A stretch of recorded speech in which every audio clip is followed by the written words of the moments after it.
of recipient is not accepting the donated kidney.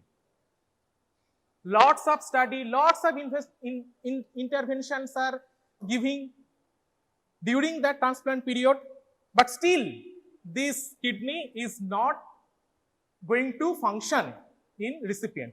Why that was occurring? So Dr. Druche, it was French, he was French inventionist. He introduced some concept of antigen which are present in kidney, that is donated organ, and he said these antigens or molecules are responsible for rejecting or accepting procedure. They are interacting with the immune system of recipient, and the product is either get rejected or accepted. That group of molecule or group of antigenic product are known as MHC, major histocompatibility complex. Major histocompatibility complex. These are nothing but that kind of antigen or that kind of fragmented products. These are basically protein who present some antigen to the recipient immune system, and there will be interaction, and according to that interaction, either this transplanted organ accepted or rejected. And that antigen was first discovered in the human leukocyte, WBC এর মধ্যে পাওয়া গিয়েছিল. That's why it was termed as HLA, human leukocyte antigen. First discovered experimentally using the leukocyte. That's why that HLA term was coined from the first name HLA, human leukocyte antigen. বুঝেছো একটু কনসেপ্টটা বুঝেছো কোথা থেকে আসলো? Okay, fine. So where from that HLA molecules are coded? They are coded by a set of gene, a group of gene which are located at small arm of chromosome number 6. They are basically present at small arm at chromosome number 6. There are 3 interlinked group of gene. They are basically interlinked group of gene named as HLA-A, HLA-B, HLA-C and HLA-D. And even within that gene, there are 3 interlinked loci. Okay? That genetic molecule are translated into some proteins. That proteins, when they combine with each other, they form some tertiary structure and form that HLA complex, HLA molecules. Basically, they are classified into 3 types: type 1, type 2, and type 3, or class 1, class 2, and class 3. Basically, that class 1 HLA molecule or antigen are present in all nucleated endogenous cell and platelet. Platelet is not a nucleated product, but even within the platelet, within the cytoplasm of the platelet, that class 1 HLA molecule is present. And this class 1 HLA molecule is encoded by 3 closely packed loci. These are HLA-A, HLA-B, HLA-C. Fine. What is the function of that class 1 molecule? They present some endogenous antigen, endogenous product to particular group of T lymphocyte. they are cytotoxic T lymphocyte. And there will be some interaction.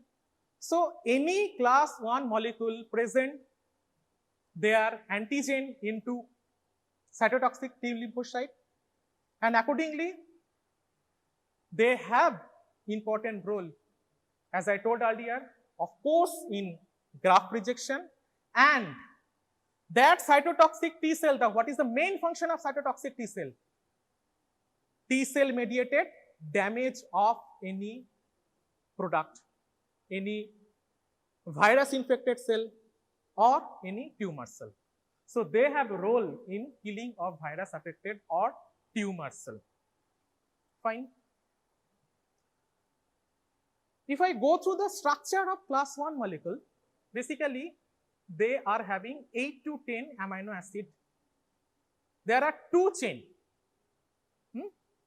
Chain 1 having alpha 1, alpha 2, alpha 3, and chain 2 having, these three are peptide, but chain 2 having beta 2 microglobulin. And that antigen, endogenous product of antigen, is binding between domain of alpha 1 and alpha 2. I will sum up. Of course, I will sum up. Now, coming to the class 2 molecule. These are encoded in the region of D, HLA D. And there are three interlinked loci, of course, within the HLA D. They are HLA TP, DQ, and DR. These three genes are basically encoding this class 2 MHC molecule. What is the function? But before the function, we have to know where that class 2 molecules are present. Either they present in antigen presenting cell or in the activated B lymphocyte. Two important things. Class 1 molecule present within the all nucleated cell and platelet. But here they present, class 2 molecule are present in antigen presenting cell and activated B lymphocyte. Okay, fine. And this class 2 molecule, they interact with helper T cell. That is another differentiating point. They interact with helper T cell. They are recognized by the helper T cell. So basically, T cell are mainly two types: cytotoxic T cell and helper T cell. 60% are cytotoxic helper, and 30% around 30% actually are cytotoxic T cell, and rest 10% are NK cell, natural killer cell.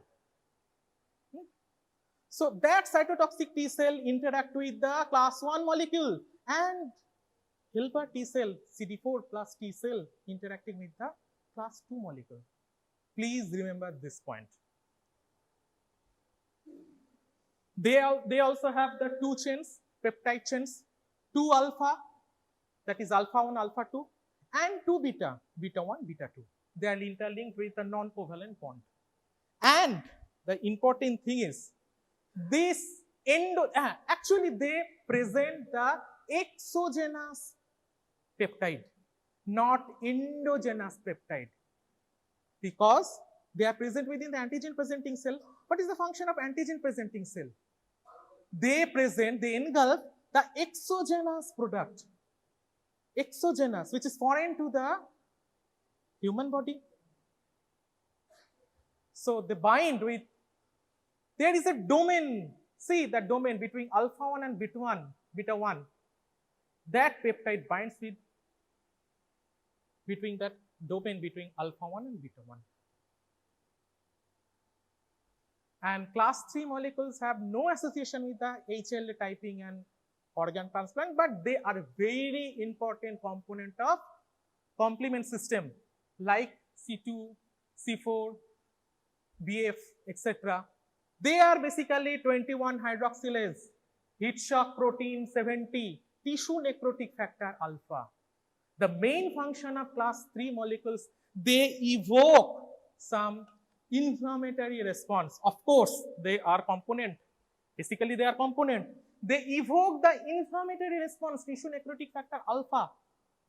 And of course, they also evoke the production or upregulation of production of class 1 and class 2 molecules.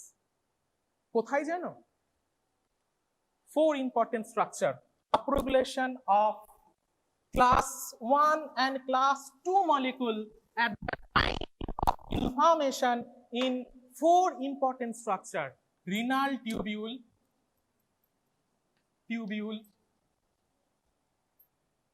endothelium, dermis, and of course, enterocytes. Remember these 4 points. At the time of inflammation, upregulation of class 1 and class 2 molecules are basically occurring at that 4th site. এটার implication কোথায় আমি পরে আসবো। এতটুকু বুঝেছো? So, before coming to the genetic part of HLA, I'm just summarizing these points. This point. Main difference.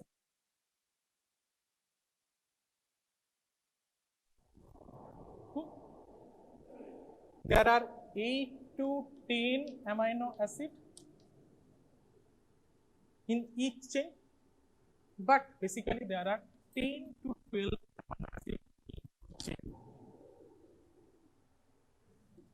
Number 1.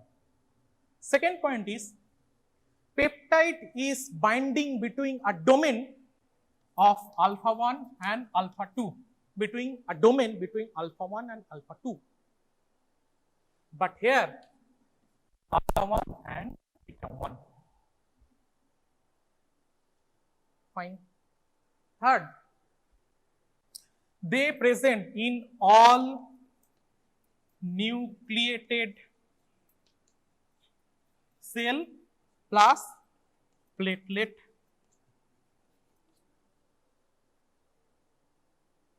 But class 2 molecules are present in antigen presenting cell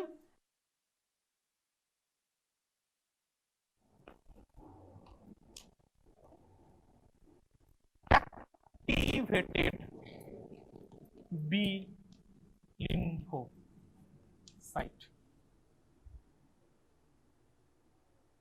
হলো 4টে point. fifth differentiating point. The loci are genetic. বাকিগুলো মুছে দিচ্ছি। বুঝেছো 4টে point?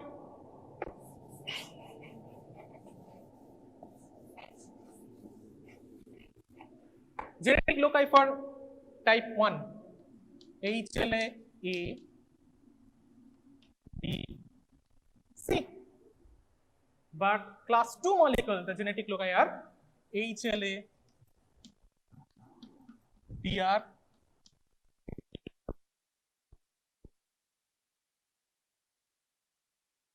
with CD8 plus T cell, but they interact, class 2 molecules interact CD4 plus T cell.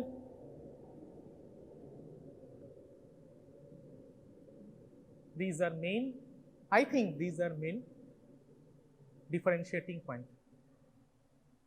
They of course have role, different type of roles, but I'm not going to that deeper aspect. These are main differentiating point. So, what is the genetic peculiarity of HLA system? But before that, you have to tell me what is crossing over.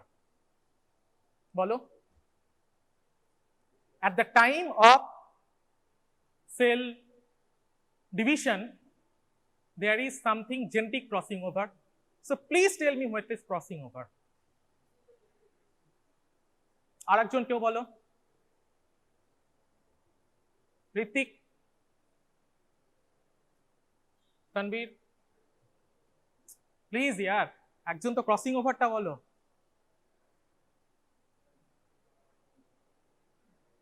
কি crossing over কি? Exactly, chiasma formation hole genetic material segregation hoy, that was crossing over. Of course that is crossing over, but এখানে দেখো কি হচ্ছে, তো কনসেপ্টটা clear করে এই জায়গাতে মুছে দিলাম।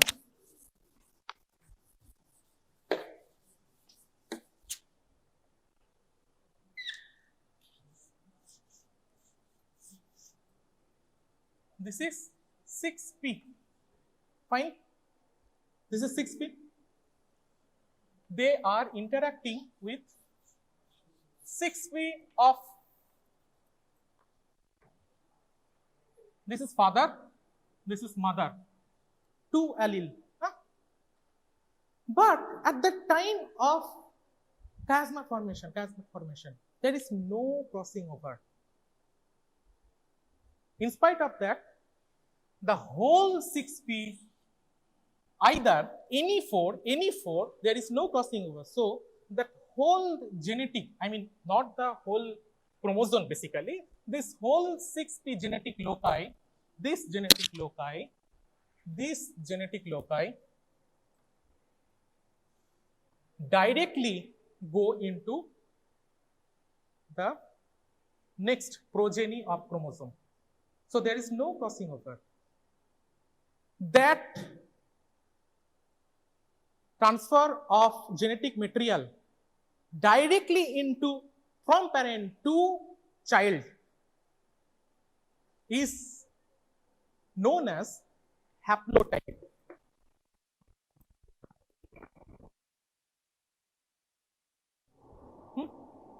So normally, suppose there is an allele, this allele is HLA B27.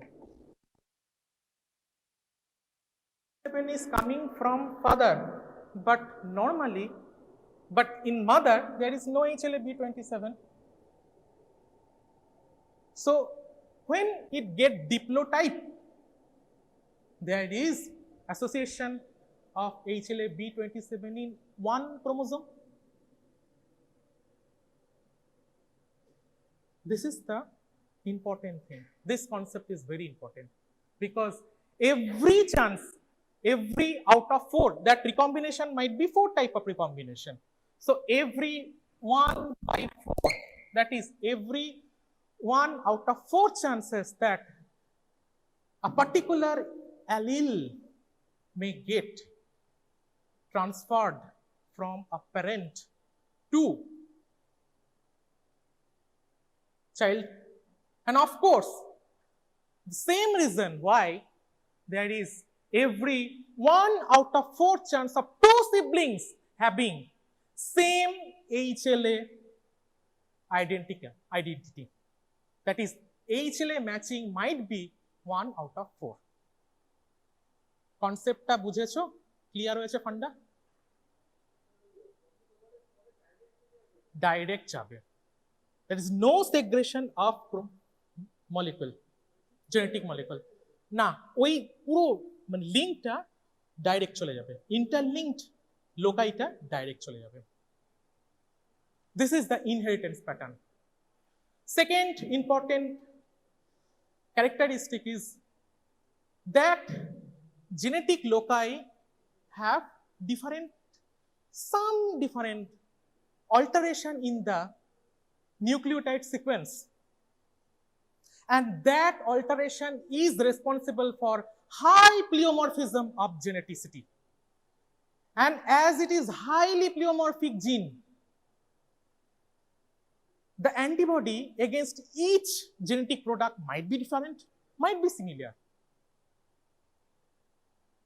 So that antibody is basically multispecific. That multispecificity is important for cross-reactivity. That cross-reactivity part is due to the multiplicity or pleomorphism, multiplicity of antibody against that HLA antigen. Why this is occurring? Because the HLA antigen itself is highly pleomorphic. Okay. So the 4 important, and linkage disequilibrium means there is some certain combination, like when this HLA-B27 allele is present in any pattern, they get upward, means that they basically have a high chance of getting transferred into, getting chance to get transferred into from parent to child. These 4 genetic characters are very important, and I think one of the genetic character might come as a important point in next and NEET or all that thing. Anyway, so what is the role? Of course, there is a role in organ transplant, rejection or accepting. But behind that particular role, I already told that there is a role in immune system because they regulate either cytotoxic or helper T cell. And there is a very important role in susceptibility to a particular kind of disease, like some autoimmune disease, spondyloarthropathy, some endocrinopathy, and of course some neurogenic disease. How? This HLA-B27 is highly associated with some susceptible to, if one is carrying his particular haplotype of HLA-B27, they are more prone to get affected by ankylosing spondylosis and post-infectious arthropathy. Type 1 diabetes mellitus is an important endocrinopathy which is highly susceptible for those who are having that haplotype of HLA-DR, basically HLA-DR3, DR4. See, this chart is very nice chart. Suppose HLA-B27 allele is present in a particular person. There is 90 to 100% chance that they get affected by that disease might occur in patient of HLA-B27 associated ankylosing spondylosis. 90 to 100% chance. Of course, post-gonococcal arthritis, acute anterior uveitis, etc., etc.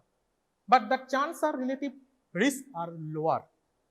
HLA, DR3, DR4, the chance is around 20% to get affected by type 1 diabetes mellitus. So certain HLA association is highly susceptible to get affected by some autoimmune or endocrinopathy or spondyloarthropathy or some neurogenic disorder. Clear হয়েছে? Fine. So basically I started my conversation with some organ transplantation. So before coming to the immunopathology of organ transplantation, which is a very tough portion, we have to know some idea, have to get some idea from different types of transplant. Graft. When an organ or solid organ or bone marrow is transferred from a donor to a recipient, it's known as graft. If organ or tissue is transplanted from one individual to another, is known as allograft. Isograft means transplantation occurring between two identical twins. And xenograft means, last point, xenograft means transplantation occurring from different species, কুকুরের থেকে মানুষের বা pig, swine থেকে মানুষের. That is xenograft. Two different type of grafts you have to know. They are orthotropic graft and heterotropic graft. Orthotropic graft means the transplanted organ is placed in its normal anatomical position. What is the normal anatomical position of kidney? Normal anatomical position of kidney in human body? Retroperitoneal organ. কোথায় আছে? কোথায় থাকে? ওখানে মানে কি? তুমি clinician কাউকে বলবে এখানে আছে? পজিশন কি? L1 to L3. L3. কি বলে এই পজিশনটাকে, এই রেট্রোপেরিটোনিয়াল এই জায়গাটাকে? Morrison square, exactly. But if ওই কিডনিটাই যখন আমি ট্রান্সপ্ল্যান্ট করব একটা ডোনার থেকে রিসিপিয়েন্টকে, তখন ওটা মরিসন স্কয়ারে থাকবে না, মরিসন পাউচে থাকবে না। ওটা কোথায় থাকবে জানো? ইলিয়াক ফসাতে, হ্যাঁ, অ্যান্ড ইউনিল্যাটারাল এরিয়াতে। রাইট কিডনি যদি আমি ট্রান্সপ্ল্যান্ট করি, সেটা ট্রান্সপ্ল্যান্ট করে আমি নতুন পজিশন করব ইলিয়াক ফসাতে। That is the reason and that is the peculiarity of graft. Why জানতে গেলে অনেক পরে প্লাস্টিক সার্জারিতে জানবে এটা। So if a graft is placed in defined site from its normal anatomical position, it is known as heterotrophic graft, like kidney transplant. Okay. So what are the common organs which we can deal with during that transplant mechanism? These are skin grafting, solid organ, most commonly kidney, and of course liver, of course lung, cardiac, that is heart, and corneal transplant, and bone marrow. Basically, allogenic progenitor bone marrow transplant, bone marrow progenitor transplant, allogenic bone marrow graft. The donor might be living donor. It might be cadaveric in some cases. The cadaveric donor might be brain dead individuals or individuals who just passed away due to some circulatory collapse, like shock, like acute blood loss at the time of road traffic accident, etc. So, during the period of 1958, it was invented that HLA molecules are basically responsible for interaction between host and recipient at the time of donation. But how we can manage this, we can prevent basically this rejection procedure? At that time period, it was found that if we can match during the kidney and bone marrow transplant 3 loci between 2 identical twin, HLA-A, HLA-B, and HLA-DR loci, there is very less chance of rejection of particular solid organ in recipient. 3 loci. So basically, there are 3 loci: HLA-A, HLA-B, and HLA-D. But has a high implication of rejection than HLA-B, and HLA-B has greater implication than HLA-A. Now, there are 2 loci, 23 chromosome, 46. So, একটা chromosome দুটো loci আছে. So, if we have to match that genetic loci, 3 HLA-A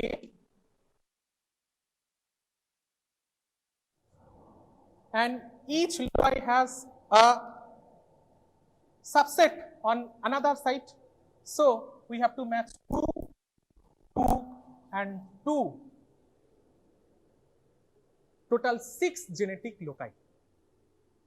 So, if I can match that 2 plus 2 plus 2 genetic loci between 2 identical twin, that is known as complete matching.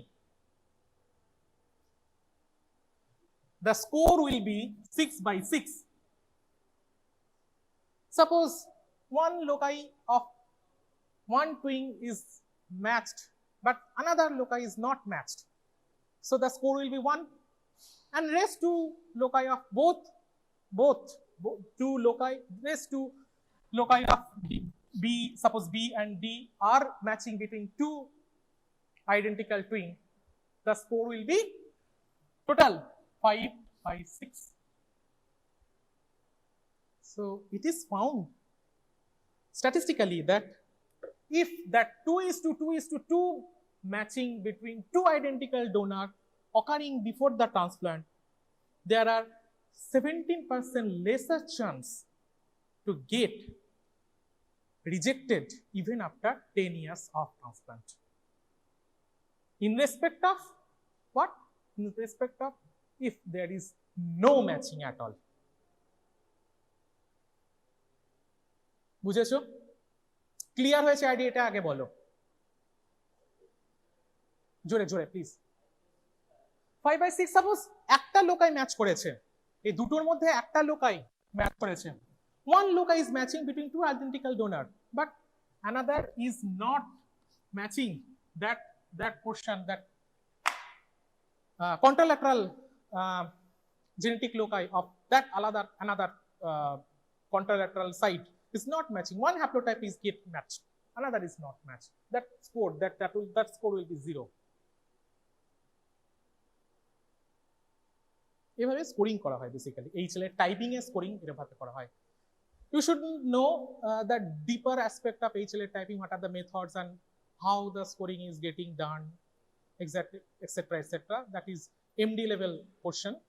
It's just you have to have that idea at least. So, what are the main mechanism of transplant rejection?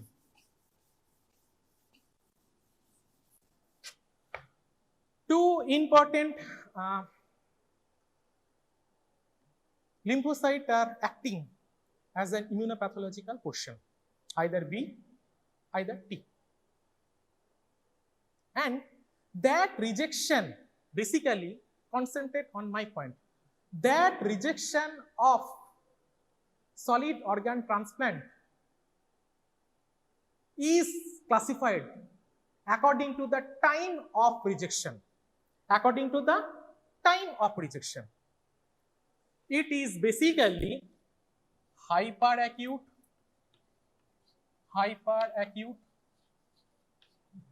might be acute one, and chronic one.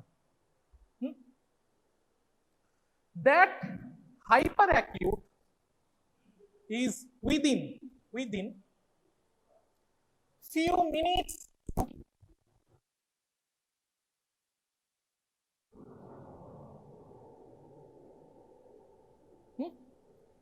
acute means it will be few days to few months.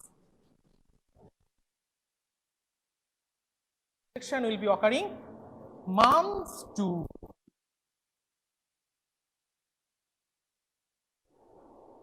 বুঝলে, nomenclature এরকম করে এসেছে। So what are the basic mechanism under this hyperacute, acute and chronic? Either that might be T cell mediated or B cell mediated. Usually that hyperacute is B cell mediated. Preformed antibody production is the basic thing of hyperacute, but acute might be B cell or T cell mediated, and chronic is of course T cell mediated.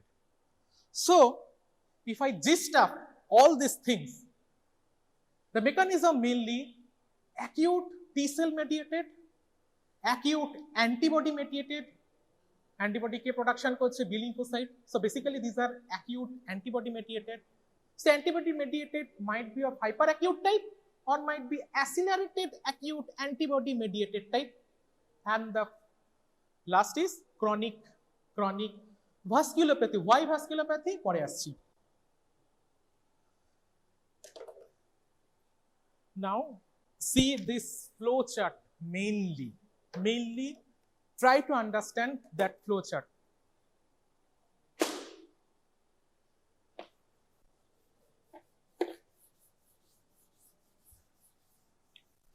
The first cell which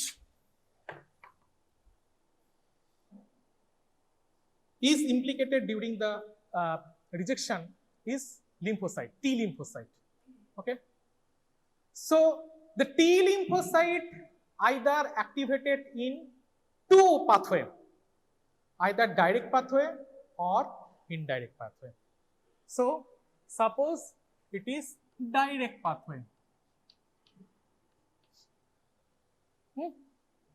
Direct means the antigen presenting cell of donor, that is the antigen present within the graft, is presented by the antigen presenting cell of that graft only.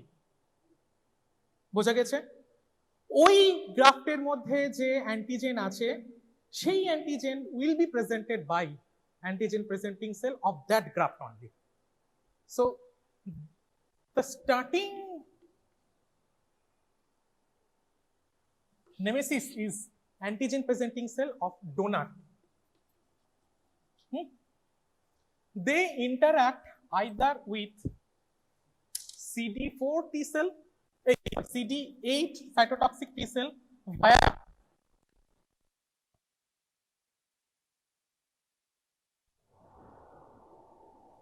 or they interact with CD4 plus T helper cell via class 2. That CD4 plus helper T cell will produce interferon gamma, and that interferon gamma will activate the macrophage.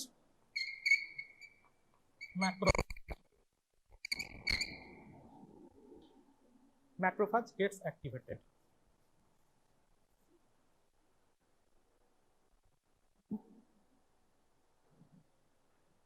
There is another pathway which is known as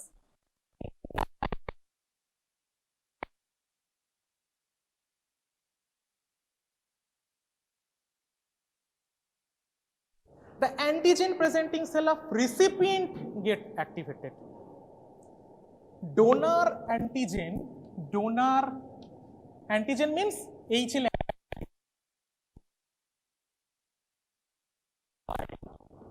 Antigen presenting cell of recipient.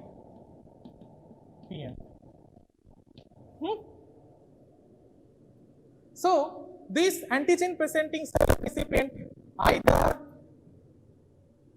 activate CD4 T cell by again class 2 molecule, or they activate CD8 plus T cell by class 1 molecule. Another function of helper T cell is the production of interleukin 5,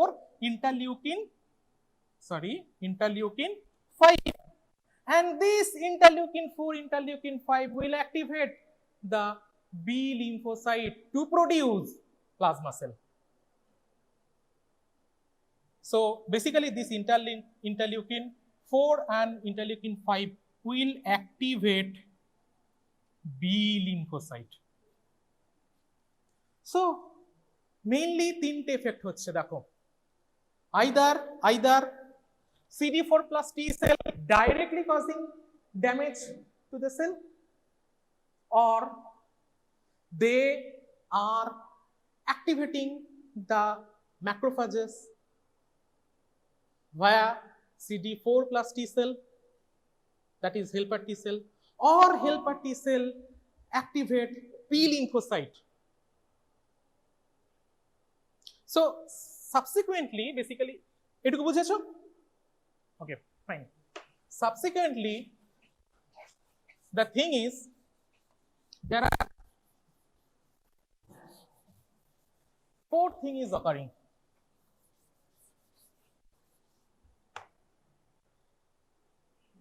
CD8 plus T cell causing direct cell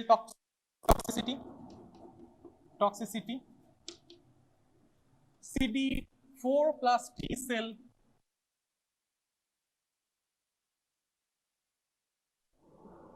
macrophage and other produce many things. B lymphocyte might produce complement activation, or they might produce plasma cell, or they cause direct activation. Plasma cell produce what? Immunoglobulin. So that immunoglobulin of plasma cell directly can activate the natural killer cell. Now activation of macrophages occurring which type of hypersensitivity?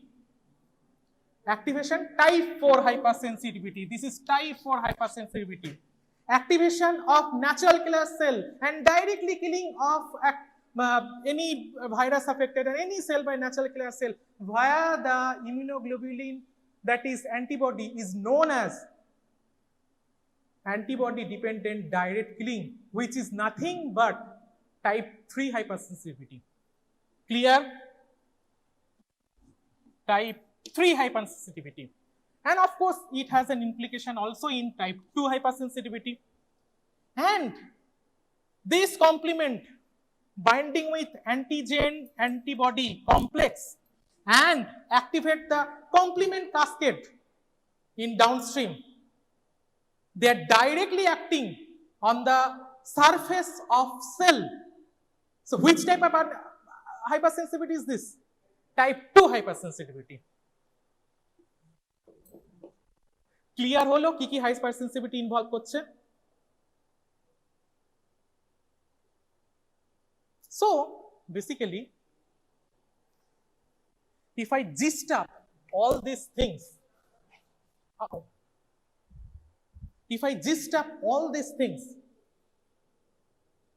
in different types of different types of rejection reaction, we can see there are different modes of hypersensitivity reactions getting involved. T lymphocyte, B lymphocyte either activate the complement cascade pathway, which causing the direct action on antigen antibody complex and implicate the type 2 hypersensitivity. Plasma cell, they activate, the B lymphocyte gets activated and produce some plasma cell or transform into plasma cell, and that plasma cell produce the immunoglobulin by class switching, different type of immunoglobulin.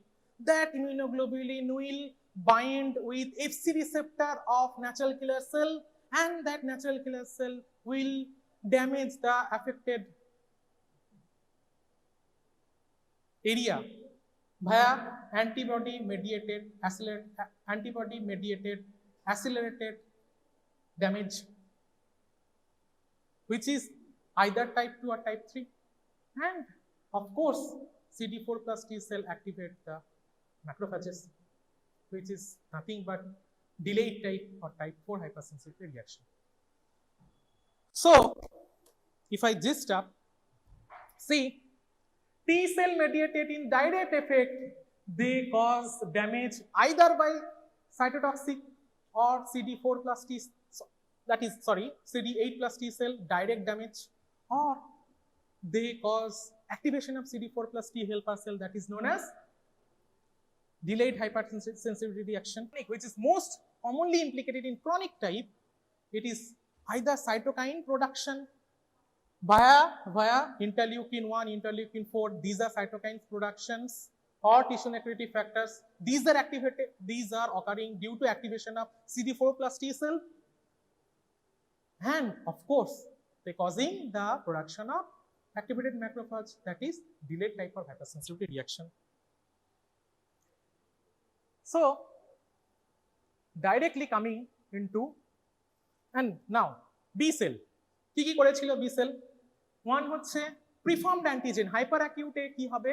There is formation of preformed antigen within the body. See, এইটুকু বুঝেছো? এইটুকু বুঝেছো? এইবার main topic আসি,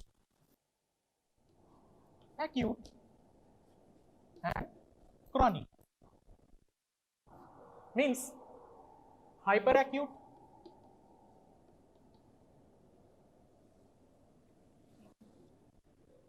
acute, and main pathophysiology. There is formation of preformed antibody. If there is mismatched blood transfusion, or if the transplant is occurring in already rejected recipient, second time transplant is getting in an already rejected, যদি rejection হয়ে থাকে তার মধ্যে কি আছে, রিসিপিয়েন্টের মধ্যে anti HLA antibody already আছে, so প্রিফর্মড antibody already আছে, or multiparous female, multiparous mother. So in such cases there will be preformed antibody, and this preformed antibody binds with HLA antigen and they directly deposited in the endothelium. So there will be endothelial deposition of antigen antibody complex. It will cause the activation of the complements pathway. So there will be, of course, coagulation cascade formation. So three things will occur.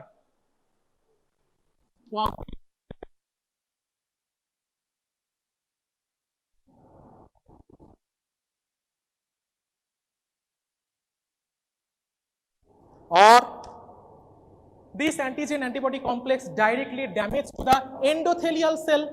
So the permeability of endothelial cell will be damaged. So increase vascularity. They directly can damage the tubular epithelium of kidney.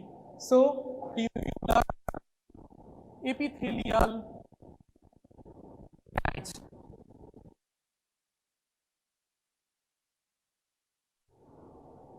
এইটুকু বুঝেছো hyperacute.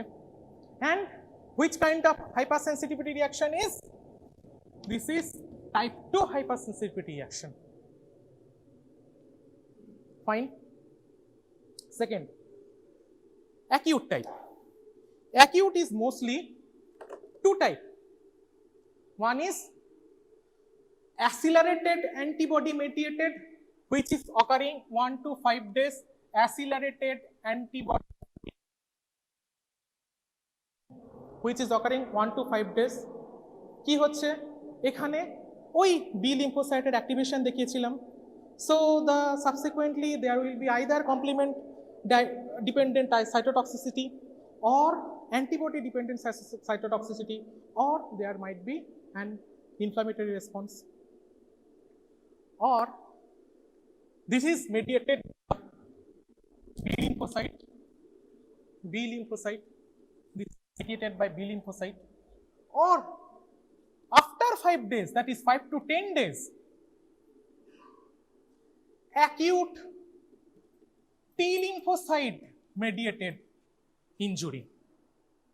The effect will be same, that is activation of the coagulation, increased vascular permeability, epithelial damage, etc., etc.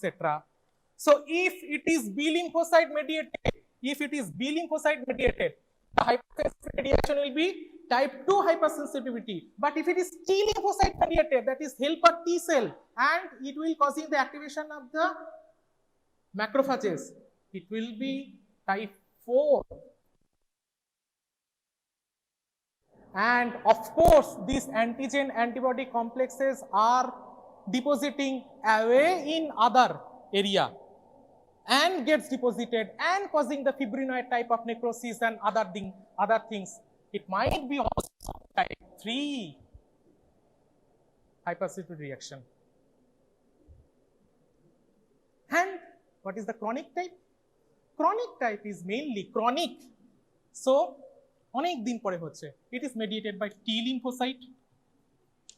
Of course, it is type 4, and the effect will be other.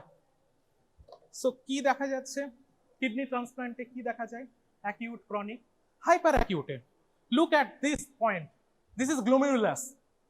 identify these as small vascular channels, and outside the vascular channels so many neutrophils are accumulating here, and there is production of platelet thrombi due to activation of complement cascade pathway, coagulation pathway activation, so platelet thrombi and direct endothelial damage.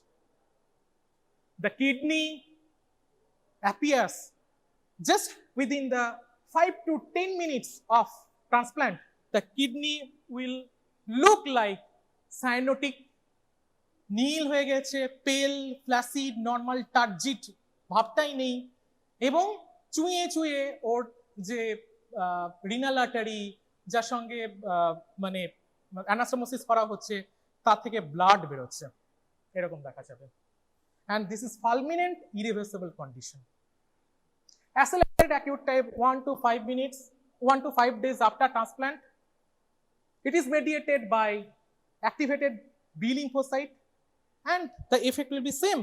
See, these are endothelial cell, and there is within the endothelial cell there will be B lymphocyte, T lymphocyte, etc., etc.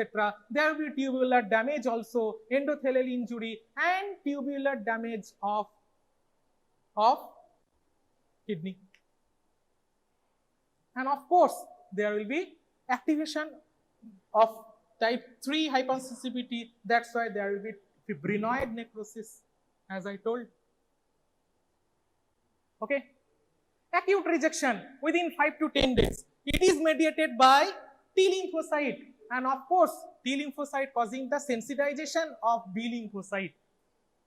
The net effect will be necrotizing vasculitis.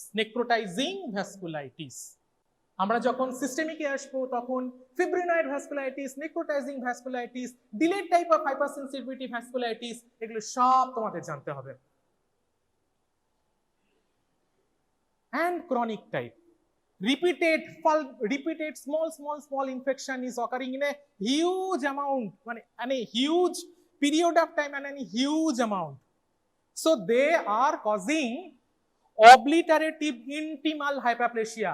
এটা কিছুই না, এটা একটা blood vessel, তার মধ্যে lumen কোথায়? Lumen নেই। This is the intimal layer, and there is proliferation of intima. So within the lumen there will be formation of fibrinotic plaque that will obliterate the lumen. Lumen দিয়ে ব্লাডই যেতে পারছে না, তাহলে কি হবে? রিনাল ইসচিমিয়া হবে। So if there is renal ischemia, there will be chronic inflammation and concurrent granulation tissue formation. The net effect will be interstitial fibrosis, glomerular loss, and of course there is tubular damage, so tubular atrophy. এখানে দেখো, এইটা আমার slide, এটা তোমাদের যদি কখনো DOP session তোমাদের যে ব্যাচে আছে আমাকে মনে করাবে, আমি এই কিডনি স্লাইডটা দেখাবো, খুব সুন্দর কিডনি স্লাইড। হ্যাঁ, এটা কোর নিডল বায়োপসি করেছিলাম, সেখানে পেয়েছিলাম। দেখো, within the interstitium there will be fibrosis, there will be obliterative intimal thickening, and of course there is loss of glomeruli. একটা glomeruli দেখতে পাচ্ছো? নেই। আর কি? pinkish pycnotic tubular epithelium. These are tubule, renal tubule. The normal, এটা তোমরা যদি normal দেখো তাহলে ডিফারেন্সিয়েট করতে পারবে, এগুলো হচ্ছে নরমাল টিউবিউল গুলো, বোঝা যাচ্ছে না। That's all. These are main 3 types of rejection reaction. আর অ্যালোজেনিক হিমাটোপয়েটিক স্টেম সেল সম্পর্কে অন্তত জাস্ট একটাই পয়েন্ট তোমাদের জানতে হবে, শর্ট পিরিয়ড আছে তা আমি একটু শর্টে বলছি। This is graft versus host rejection reaction. Graft versus host is very peculiar type of rejection reaction, যেখানে কি করা হচ্ছে, in allogenic bone marrow transplant, immunocompetent bone marrow is transplanted into immunodeficient recipient. So basically this immunocompetent bone marrow having the immunocompetent T cell, these T cell are managing recipient HLA antigen as foreign. And that antigen antibody complex causing the damage basically here. Three important structure ekhane involve kore: skin, liver and GIT. 5 minute. Skin, liver and GIT.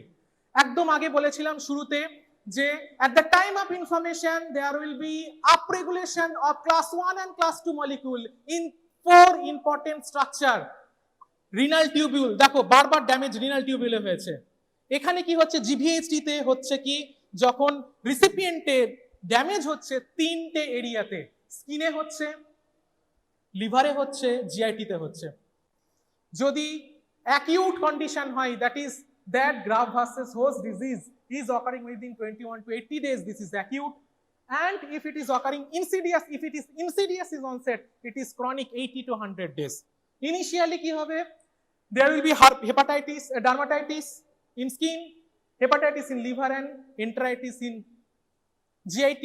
But if it is chronic form, there will be loss of skin appendages which is known as lichen sclerosus at atropicus, and of course there will be dermal fibrosis.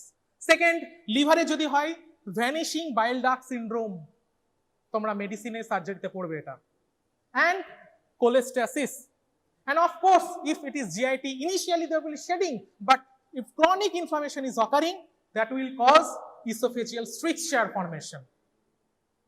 এটা acute condition e দেখো এরকম একটা disformation of the epithelial cell হচ্ছে ডার্মিসে, এরকম pyknotic area. But if it is chronic condition, the characteristic completely different. And these are the topics you have to understood and you have to remember. That means the drugs, what is ischemic heart disease, what are the different types of ischemic heart disease, and you have to know all about the drugs used in ischemic heart disease.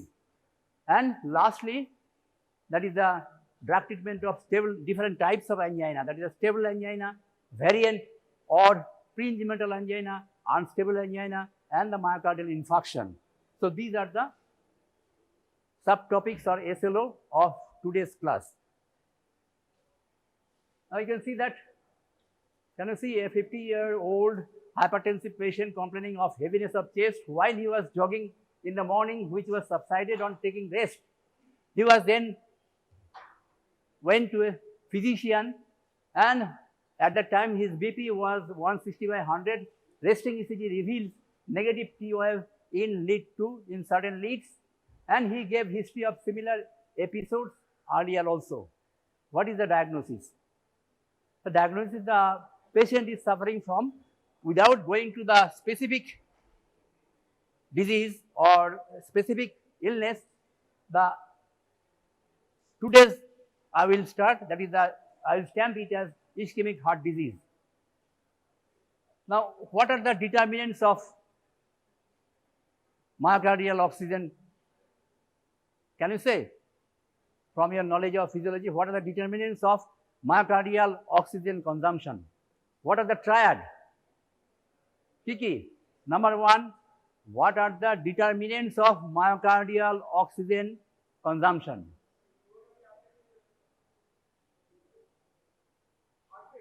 Heart rate, contraction, and another one is important is the end diastolic volume and ventricular wall tension. So these are the 3 important determinants of myocardial oxygen demand.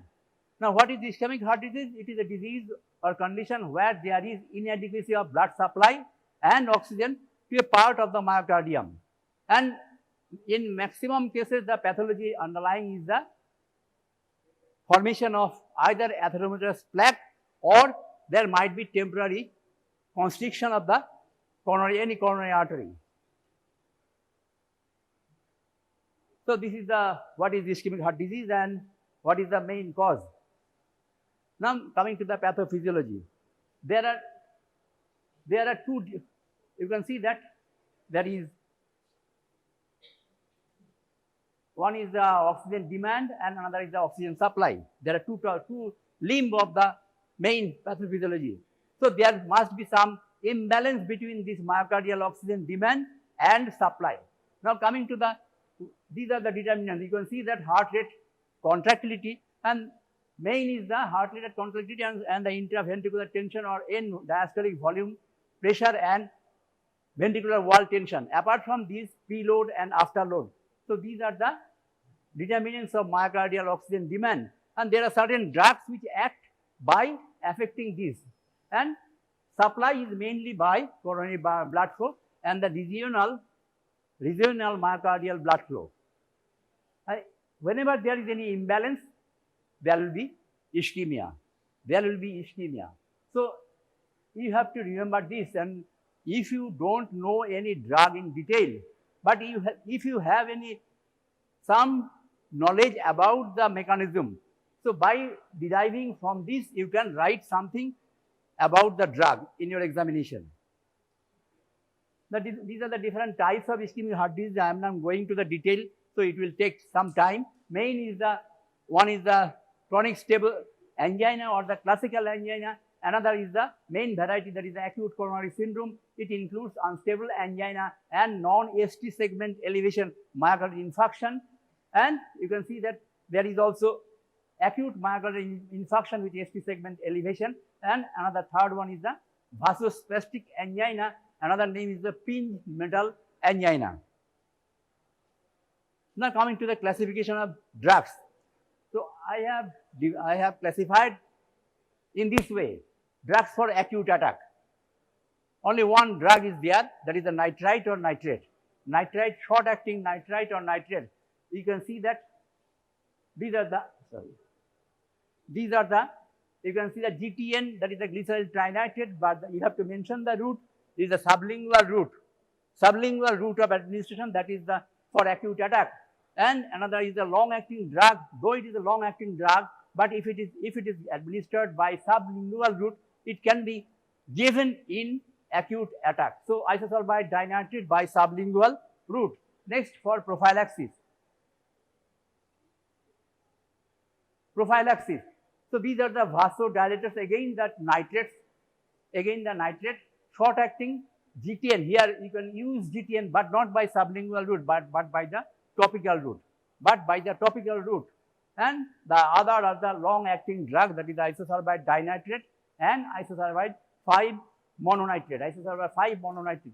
So these are the main drugs used. Apart from, there are certain drugs, that is the erythritol tetranitrate and penta-erythritol tetranitrate. So these are the nitrates. Apart from this, there are certain other drugs which are used for prophylaxis. And these are, number one, calcium channel blockers, and there are three types of calcium channel blockers. One is the dihydropyridine or the DHP or the vasodilatory calcium channel blockers. These are the examples: nifedipine, amlodipine, nitrendipine, felodipine. There are many drugs in this group. Cilnidipine, the recent drug, nicardipine, istradipine. So there are many drugs. Second one is the phenylalkylamine, that is the verapamil. You have to remember only the verapamil. And third one is the benzothiazepine, that is the diltiazem. So these are the calcium channel blockers. And another vasodilator is, you know, that if potassium goes out of the cell, there will be hyperpolarization. So these are the known as the potassium channel openers. And the drugs are nicodandil. You have to remember the name of the nicodandil. Or next two drugs are not used. And for prophylaxis, another main drug is the beta blocker. Now you have got the knowledge of beta blocker, how it is effective. You all know. And some newer drugs, these are trimetazidine, ranolazine, ivabradine. You have to remember three drugs: trimetazidine, ranolazine, and ivabradine. Find out some other drugs like antiplatelet drugs, hypolipidemic drugs. They are the adjuvant drugs used sometimes. Now coming to the main group of drugs, that is the nitrate or nitrite. So these are some introduction. You need not know all these things, chemical nature or all these things.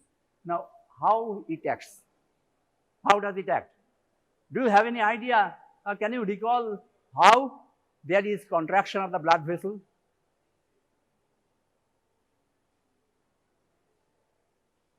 What is the physiology of vascular contraction? How?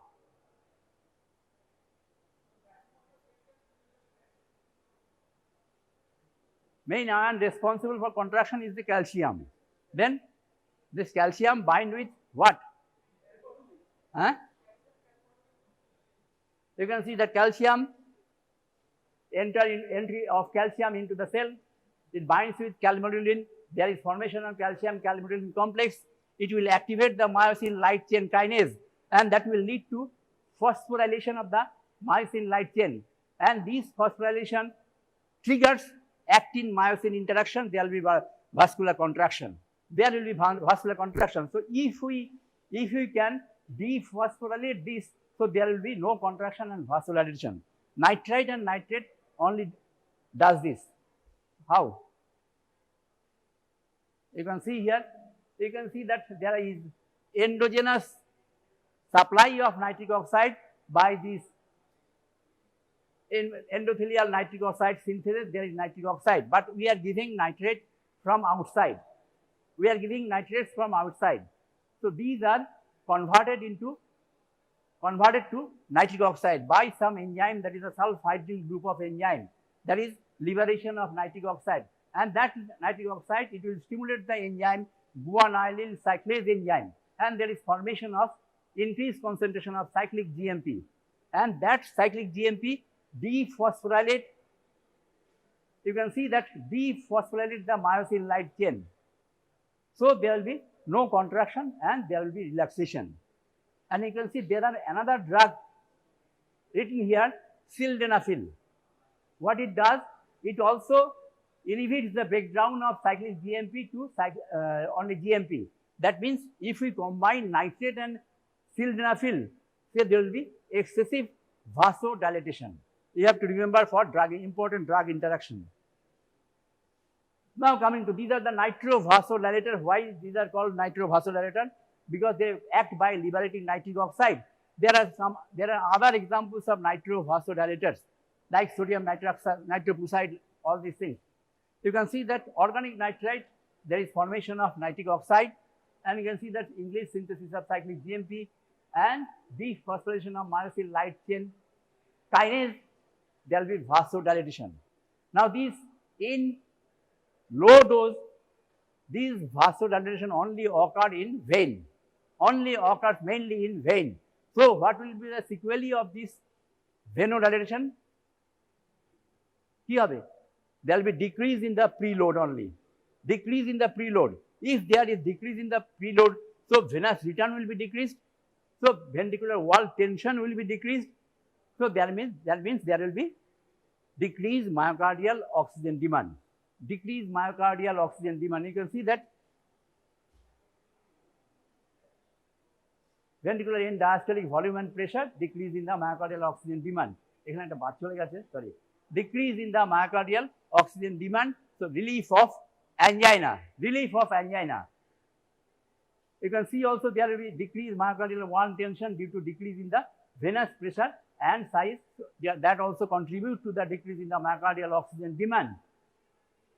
After increasing the dose, if we increase the dose, the selectivity will not be there.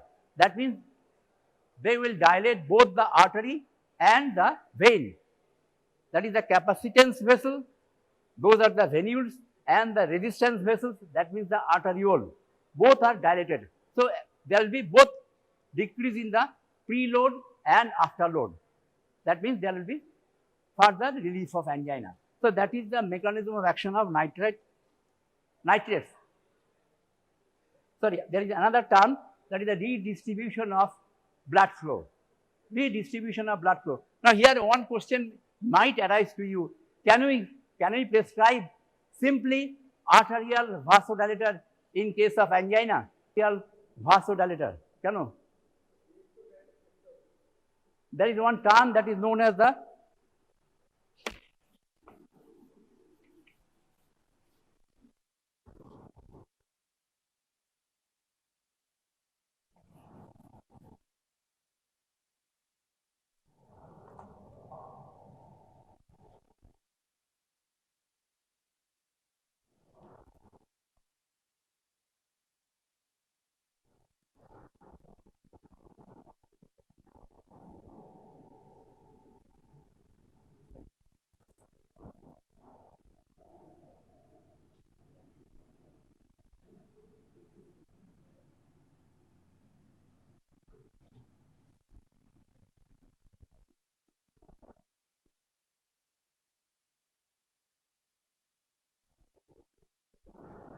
So this is the normal epicardial artery.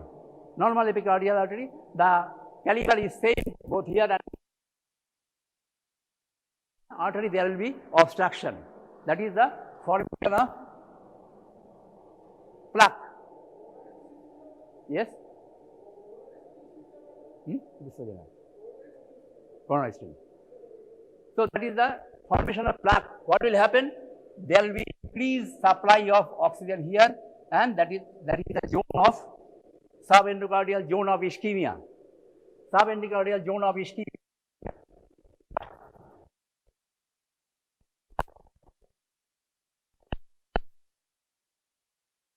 Every adverse situation, body will try to overcome it by its own mechanism.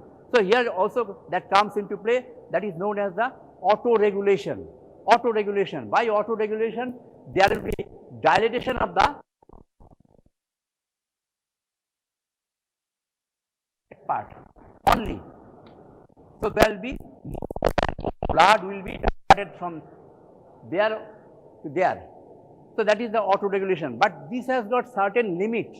After that, there will be no further dilatation will be possible. And here nitrites comes into play. That will cause further dilatation without affecting the auto-regulation. And moreover, what will happen? They will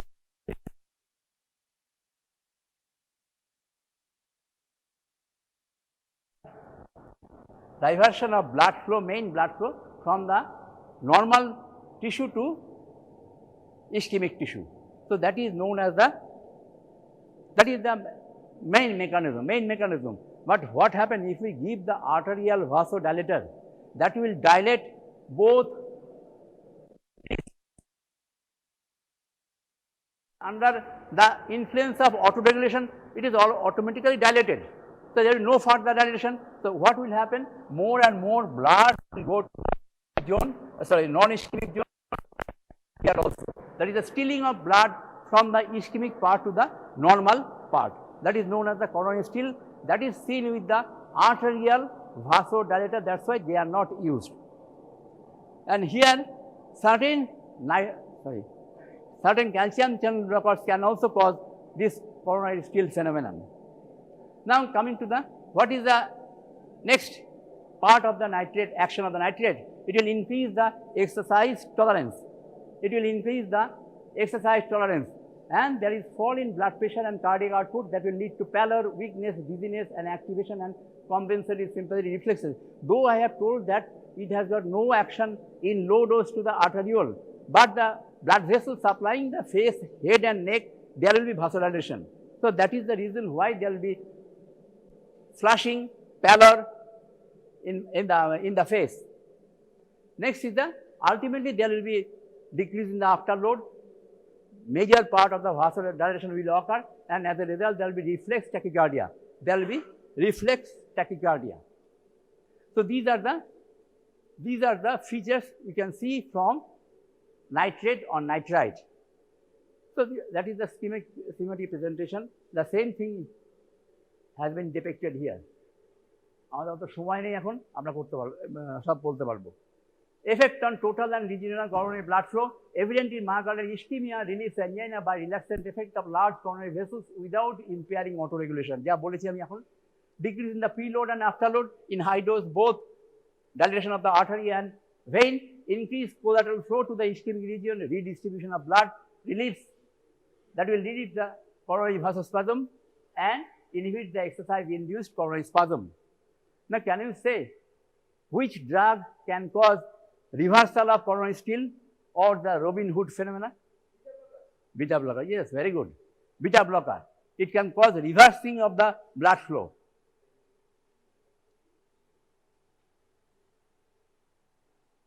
The same thing I told just now. Other effect, as it is a smooth muscle relaxant, it can cause relaxation of other smooth muscle too. Those are bronchial smooth muscle, mainly spasm of gallbladder, sphincter of OD. So that might be used clinically. Nitrate can be used clinically. It has got, apart from antiplatelet action, but its contribution in the clinical setting is doubtful, unless there will be myocardial infarction. And lastly, nitrate convert hemoglobin to methemoglobin. It is important. What is the clinical implication? Cyanide poisoning. But nitrates are not used in cyanide poisoning because very large dose is required. Nitrate or nitrate has got affinity to the cyanide. But nitrate has got this affinity in a very high dose that will cause excessive vasodilation, so we cannot use. Rather, we can use sodium nitrite or amyl nitrite. Hydroxycobalamin. It is the main drug for this purpose. That is not. So it can convert hemoglobin to methemoglobin. I am coming the mechanism in latter part.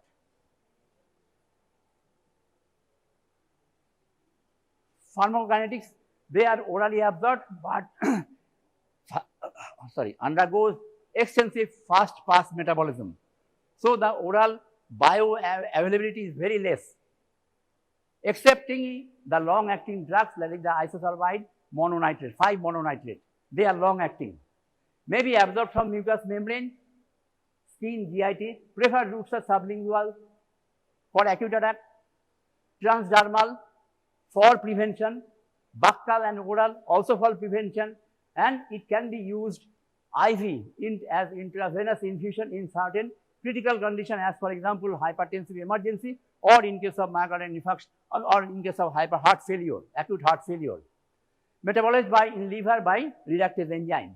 So that is the important pharmacokinetics, and these are the dosage schedule. You will find this in your book. I am not detailing that part, so that will take much time. Side effects and adverse drug reaction. Acute adverse effect, that is due to vasodilation. First, initially there will be facial flushing of the face, there will be pallor, there will be dizziness, headache, and there will be tachycardia, palpitation. These are the acute adverse effects. Next is the tolerance. When used for longer time, mainly the long-acting drug, or when it is used in very high dose, there will be appearance of tolerance. Next is the, what is Monday's disease? What is Monday's disease? Huh? Yes. In explosive factory, what happens? The workers has to work under the influence of the nitrate or nitrite. So initially there will be headache, palpitation, and dizziness. But after some time, they will develop tolerance to those signs and symptoms. But at the end of the week, when they return to the home, so they are not under the influence of the nitrate or nitrate, so tolerance will be gone. But again, in the next week, when they join together, again there will be reappearance of the same symptom. So that is known as the Monday's disease. Drug interaction, if you can remember, I told that is a sildenafil. It has got important drug interaction. So during therapy in old age, that is above the age of 60, you should take the history of whether the patient is taking sildenafil or not.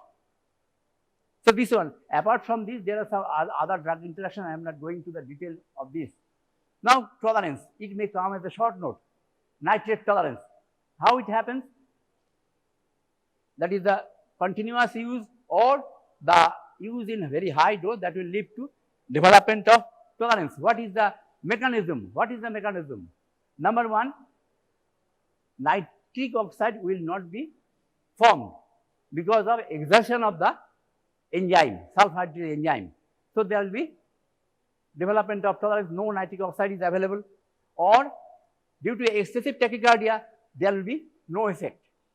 So that is the main cause of the development of tolerance. How it can be overcome? So there might be some nitrate free period at least for 8 hours a day. These have got certain disadvantage. There might be development of nocturnal angina. That can be taken care of by some other drugs or by frequent administration of nitrite or nitrate. So that is the mechanism. Or if there is excessive of this phenomena, we can switch on to some other alternative drugs.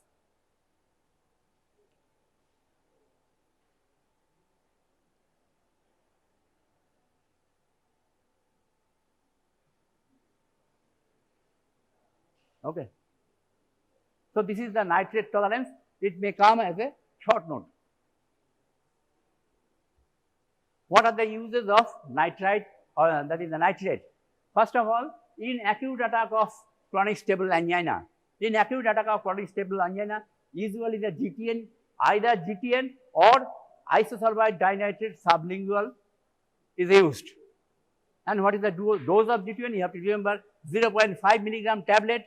It can be taken, and the onset of action within a minute, and within 10 minutes the patient should be relieved of the symptoms of angina. If there is no relief, you can use another drug. Maximum 3 tablets can be given within a span of 15 minutes. 15 minutes. Next is the prophylaxis of chronic stable angina. And what drug should be used? Either isosulfide dinitrate orally. So all the drugs should be given orally, isosulfide dinitrate orally, or the metabolite of isosulfide dinitrate, that is isosulfide 5-mononitrate, that can be used orally. So that can be used for prevention, prophylaxis of chronic stable angina. Next is the variant angina. What is variant angina? It occurs due to sudden vasospasm. So here nitrate, by their property to relax the artery, it can cause relief of the symptom, unstable angina, acute left ventricular failure, and I think hypertension has not been taught today. So if there is a term, that is the hypertensive emergency. What is the drug of choice? Sodium nitroprusside. But it has got certain limitation in our country. That's why nitrite is the drug of choice in our country. That can be given by IV infusion. Next is the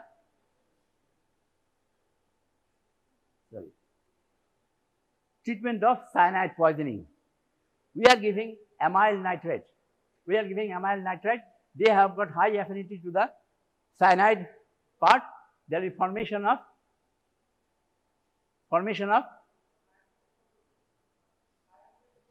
cyanometh hemoglobin, and it is a very unstable. Cyanometh hemoglobin is very unstable. The cyanide will be released, and that should be overcome by the use of sodium thiosulfate. So there will be formation of sodium thiocyanate, and that is the dissolved compound that will be excreted out. So that is the treatment of cyanide poisoning. Now coming to the other vasodilator, of which the most important is the calcium channel blockers. Now, sorry, before that I can discuss about this nicotindil, that is the potassium channel opener. Nitroso vasodilator,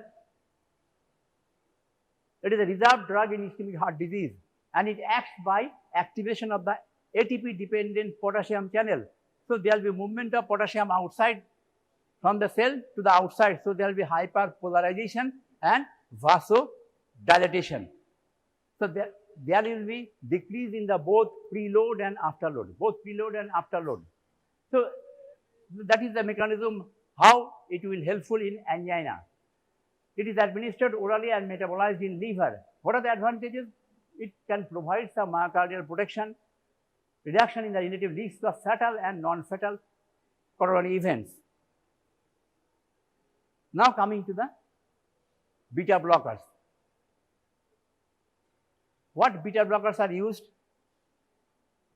Beta blocker padano hoye geche. So which beta blocker should be used here? Ki bolo?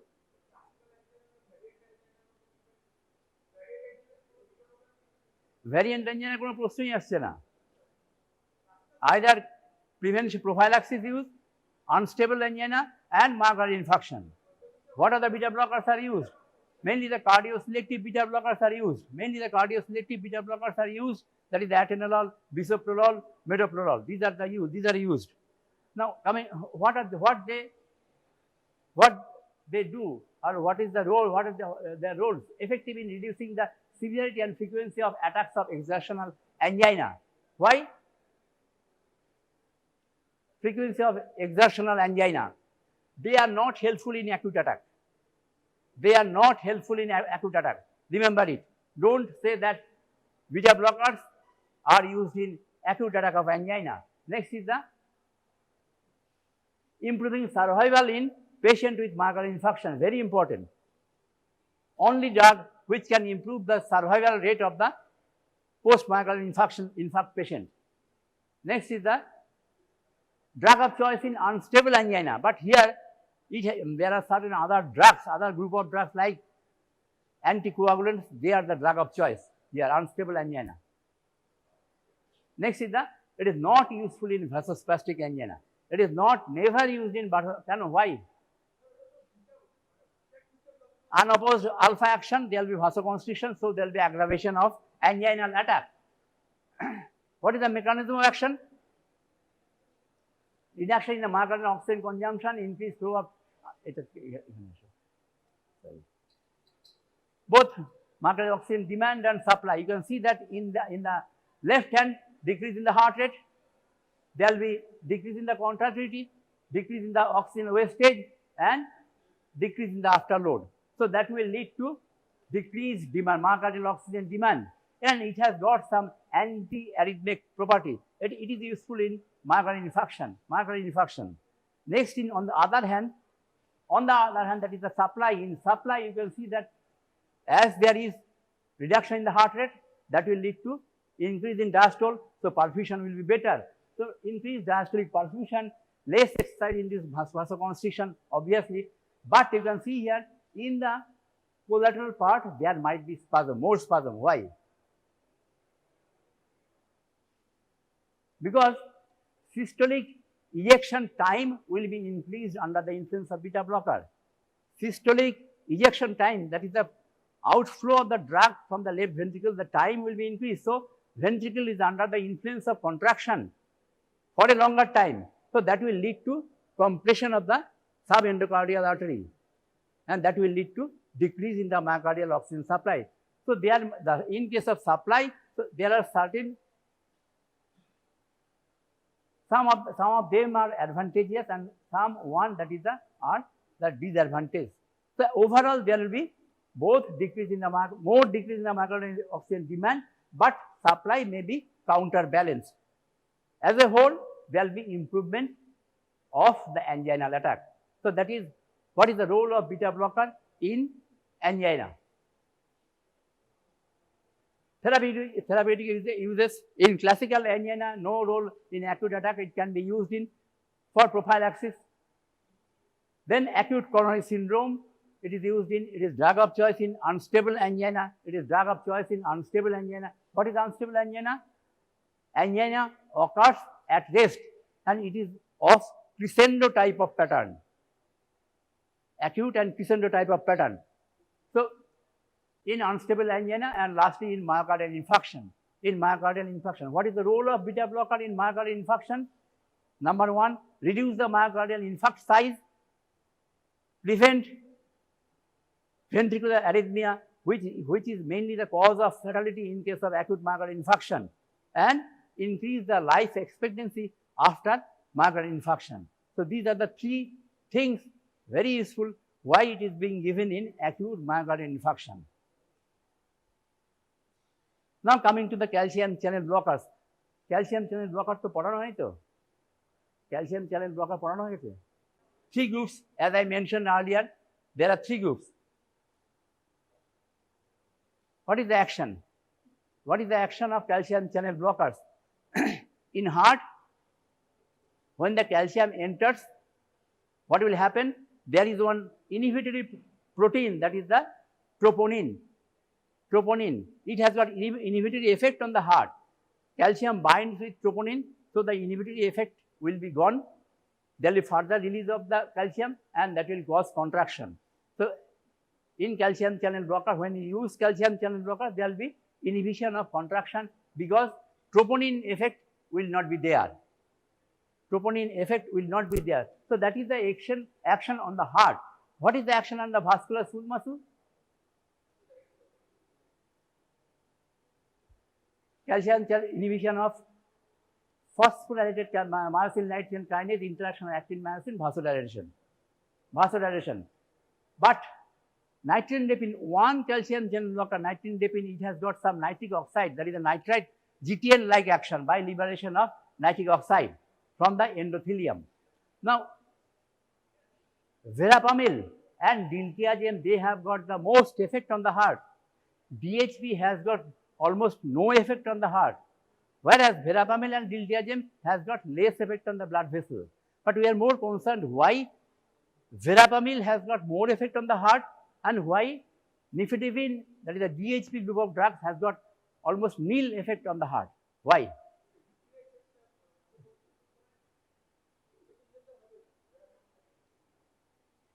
The contraction, there is one term, that is the frequency dependent contraction. Action on the calcium channel blockers dependent on two factors. One is the blockade, another is the frequency dependent, that is the rate of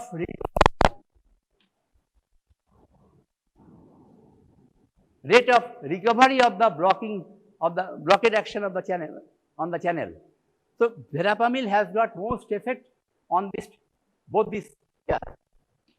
But DHP group of drugs has got action only on this, no action on the frequency dependent channel, that is the rate of recovery. So that's why verapamil has got prominent action on the heart, whereas DHP group of drugs has got almost no action on the heart. How calcium channel blockers are helpful in ischemic heart disease? Number one, action by the action on heart, that is a negative inotropic and chronotropic effect, decrease myocardial oxygen demand. That is the action of the verapamil and diltiazem. And by the action on the blood vessels by the DHP group of drug, there will be decrease in the afterload, not the preload. By producing arteriolar vasodilation, increased oxygen supply.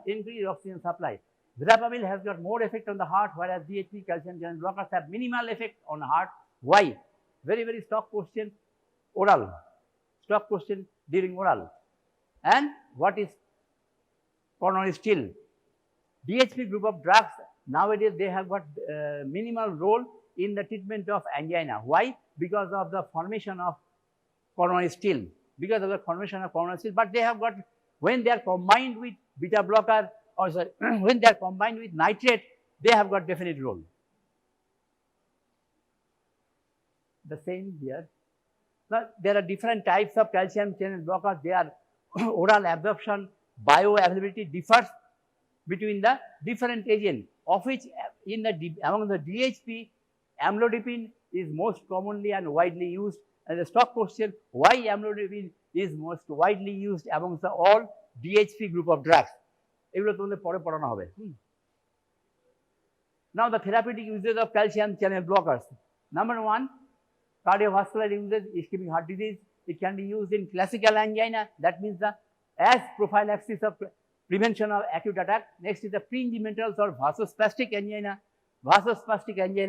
Because of vasodilatory action of the DHP group of drugs.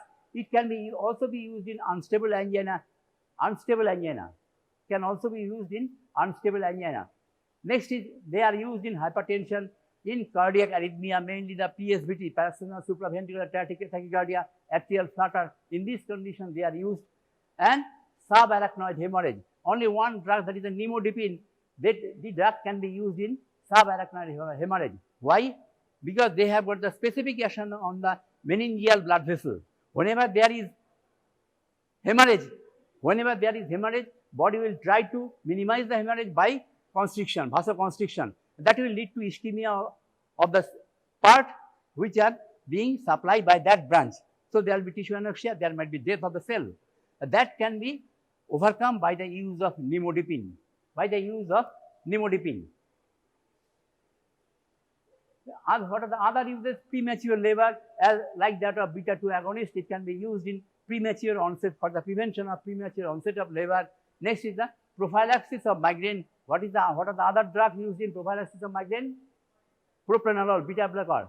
Non-specific beta blocker, propranolol.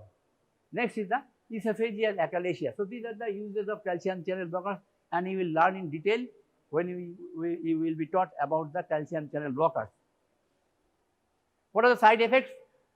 Depending upon the agent used, if we are using verapamil or diltiazem, there will be there will be bradycardia by verapamil diltiazem. So it should not be combined with beta blocker. Verapamil diltiazem should not be combined with beta blocker. If we use DHP group of drugs, there will be hypotension, flushing, reflex tachycardia, palpitation by DHP group of drugs. CNS, headache, dizziness, it is only with the DHP group of drugs like that of nitrate. And others, peripheral edema. It is the commonest symptom, commonest signs and symptom with with the DHP group of drugs, mainly the amlodipine, and it is resistant to the use of diuretic. That edema will never be gone by the administration of diuretic. Apart from these, there are rashes and constipation. There might be. So most common with the side effect by the DHP group drug is the number one, peripheral edema, constipation, and that is the headache, dizziness, flushing, all these. So this is all about the calcium channel blockers. Now coming to the some newer agents which are used, and all the three can become as a short note. For examination point of view, those are very important. First one is the ranolazine. Ranolazine, it is a piperazine derivative. It acts by reducing the slow sodium, inward sodium current. By reducing the slow inward sodium current, so which reduces the intracellular calcium load. কি করে হয়? এ তো sodium চ্যানেলটাকে block করলো, তাহলে calcium লোডটা কমলো কি করে? ক্যালসিয়াম কি করে ঢোকে? Sodium calcium exchanger. If there is no sodium inside the cell, how the calcium will be exchanged? So there will be less calcium available for contraction. So that will lead to reduces the intracellular calcium load, leading to reduction in the diastolic tension, cardiac contractility, and workload, leading to the cardio protection. Apart from this, it has got some action on the inhibition of fatty acid oxidation, like trimetazidine. এটা কি আবার? Fatty acid oxidation কমালে আমার কি লাভ হবে? Angina? লাভটা কি হবে? লাভটা কি? আমার নর্মাল মেকানিজম হচ্ছে glucose utilization for supply of energy. Glucose will consume less amount of oxygen. Ischemia, what will happen? There will be diversion from glucose metabolism to fatty acid oxidation, and that will consume much more oxygen. So there will be more oxygen depletion. By reducing this fatty acid oxidation, that oxygen consumption will be minimized. So that is some sort of modulatory action, metabolic modulatory action of this group of drugs. What are the pharmacokinetics? That is a slow oral absorption, metabolized in the liver.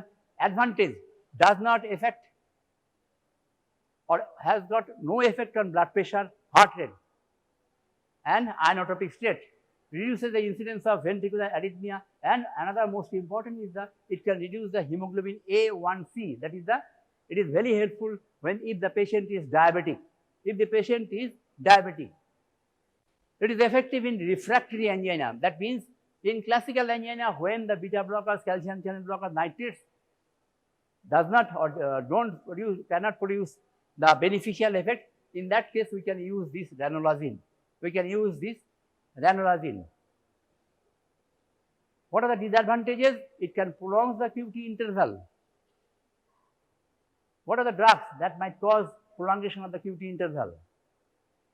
Class 2 and class 3 antiarrhythmic drug, antibiotic, that is a macrolide antibiotic, HIV chemotherapeutic, anti-HIV chemotherapeutic agent, that is the protease inhibitors. They are the drugs which can cause prolongation of the QT interval. So that should not be, these drugs should not be combined with ranolazine. It can inhibit the metabolism of dioxin and simvastatin. Dioxin is no longer used, or the use is in question nowadays. It is not very important, but simvastatin, it is a hypolipidemic agent. It is very important. These two should not be combined. Now coming to the trimetazidine, inhibit the fatty acid oxidation pathway, inhibit the fatty acid oxidation pathway, and thereby decrease the oxygen consumption by the affected part.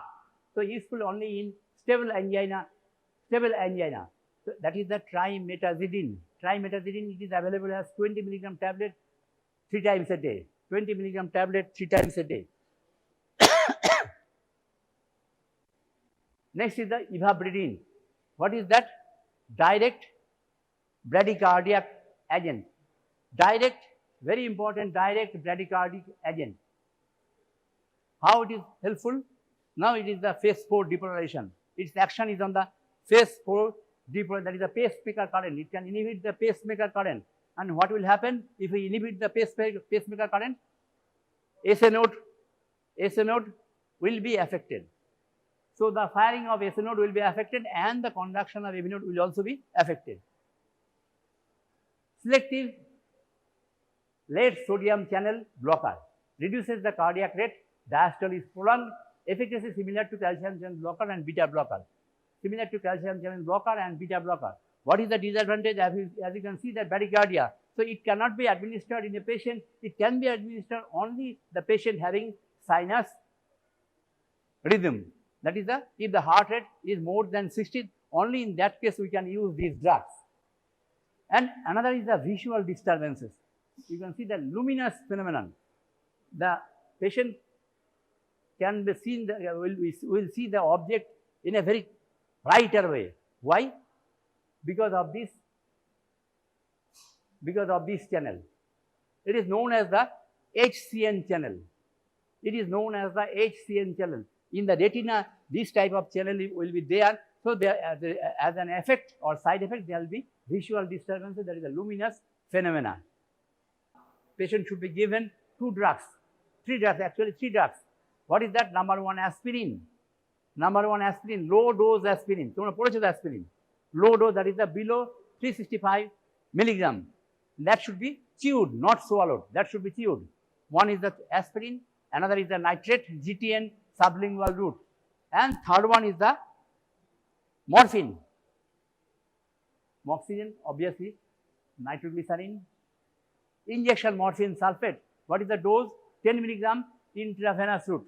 10 milligram intravenous route. Stock question, why morphine is indicated in acute myocardial infarction? What is the role played by the morphine? Key action. কেন morphine দিই আমরা? Morphine তো পড়ানো হয়ে গেছে তোমাদের। Heart rate কি করবে? কি করে? Main action is patient is in apprehensive condition that will aggravate the situation. That is the reflex, that is the adrenergic activation and aggravation of the symptoms. So number 1, apprehension, to allay the apprehension, fear apprehension, that I am dying depriving of due to oxygen. So fear and apprehension will be, for fear and apprehension, morphine will be given. Then it has got analgesic effect. It has got analgesic effect. Third, it can decrease the preload. It can decrease the preload. So it will be helpful in acute attack of myocardial infarction. And the dose is 10 milligram IV. But morphine can cause, what is the commonest side effect? Nausea and vomiting. So if there is vomiting, there will be further aggravation of the condition. So if morphine should be combined with cyclizine, injection cyclizine, that is also by intravenous route. Any antiemetic drug by intravenous route. Next is the beta blocker. What beta blocker will be used here? Parenteral beta blocker, cardioselective beta blocker should be used. Can you name any parenteral cardioselective beta blocker? তোমাদের পড়ানো হয়ে গেছে তো beta blocker. Parenteral cardioselective beta blocker, which has got, there are beta blockers that can be administered through parenteral route. নাম বলতে পারবে কি কি? Adenine, never. One is metoprolol, another RP. What is that? That is the perfusion of the affected part will be re-established, and it can be done by two ways. কি করে? একটা হচ্ছে by pharmacological intervention, another by the conventional cardiac intervention. So we will discuss here pharmacological revascularization. What are the drugs used? তোমাদের পড়ানো হয়নি এখনো না? thrombolytic agent, that is the fibrinolytic agent, that is the streptokinase, urokinase, and alteplase. They are being used here. They will degrade the fibrin, thereby dislodge the plaque. So by that way, they can reperfuse the affected ischemic region of the subendocardium. So that is the reperfusion. Next is the anticoagulant. Anticoagulant. The obvious the drug used is the heparin. Heparin, that is the low molecular weight heparin is used. Next is the treatment of complication. What are the complications? Number one, treatment of the ventricular arrhythmia, treatment of cardiac failure. What is the drug of choice in cardiac failure? What is the drug of choice in cardiac failure? না, dopamine কখন দেয়? Heart failure with oliguria. Dopamine. Dopamine is the drug of choice here. To the combination of drugs. একটু নিচ্ছি সময়.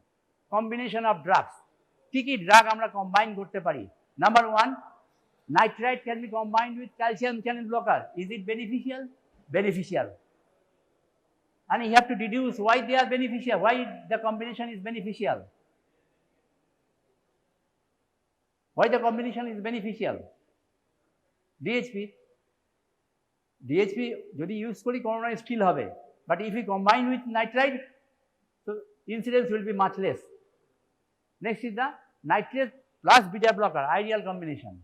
Nitrate plus beta blocker, ideal combination, and you have to explain why they are beneficial by your knowledge of their mechanism in angina. Next is the calcium channel blocker, DHP plus beta blocker, highly effective combination. Now, verapamil plus beta blocker, as I told earlier, never be used. Should never be used. Verapamil or diltiazem should not be combined with beta blocker. Nitrate, calcium channel blocker, and beta blocker, the triple drug therapy, they might be used when there is no improvement by the use of one or two drugs. And there are certain newer drugs are available. They are the reserved drugs, that is the nanolazine, ivabradine. Ivabradine, another use is in heart failure. Ivabradine, it is the drug of choice in case of number one angina or in case of heart failure, ivabradine. So that is all for ischemic heart disease.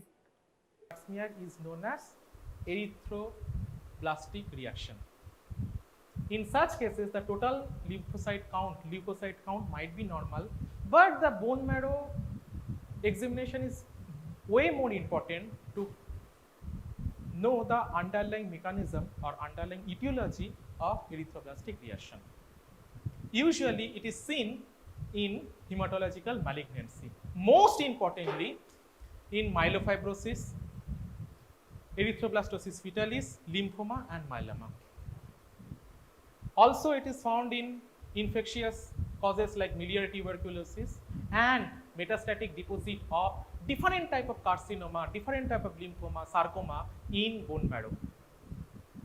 Bone marrow te যখন বাইরে থেকে কোনো agent এসে বোন ম্যারোর এরিয়াটাকে occupy করে নিচ্ছে, তখন বোন ম্যারোর যে নর্মাল সেলগুলো সেগুলো ব্লাডে গিয়ে পৌঁছাচ্ছে। এটা হচ্ছে ফান্ডা। So either that might be storage disorder like Gaucher's, Niemann-Pick's, or that might be metastatic deposit into marrow, or there is huge proliferation of progenitor cell, or there might be infection, miliary tuberculosis, যখন প্রচুর পরিমাণে টিবির growth হচ্ছে। So these are all space of population basically, and normal progenitor cells are getting released, বেরিয়ে যাচ্ছে bone marrow থেকে peripheral blood smear. This is leukoerythroblastic reaction. মনে থাকবে। Neutropenia. What are the causes where the total WBC neutrophil count is less than 2500? এগুলো nutritional deficiency. তোমরা হিমাটোলজিক্যাল তোমাদের megaloblastic অ্যানিমিয়াতে তোমরা সবাই লিখেছো নিউট্রোফিলিয়া। নিউট্রোফিলিয়া মেগালোপ্লাস্টিক অ্যানিমিয়াতে কে হয়, কোথায় হয়? আমি বোধহয় বহুবার বলেছিলাম pancytopenia is the feature. Of course there is ineffective erythropoiesis, so of course there is pancytopenia. কি করে তোমরা নিউট্রোফিলিয়া লেখো? সবাই মিলে লিখেছো, সবাই লিখেছো।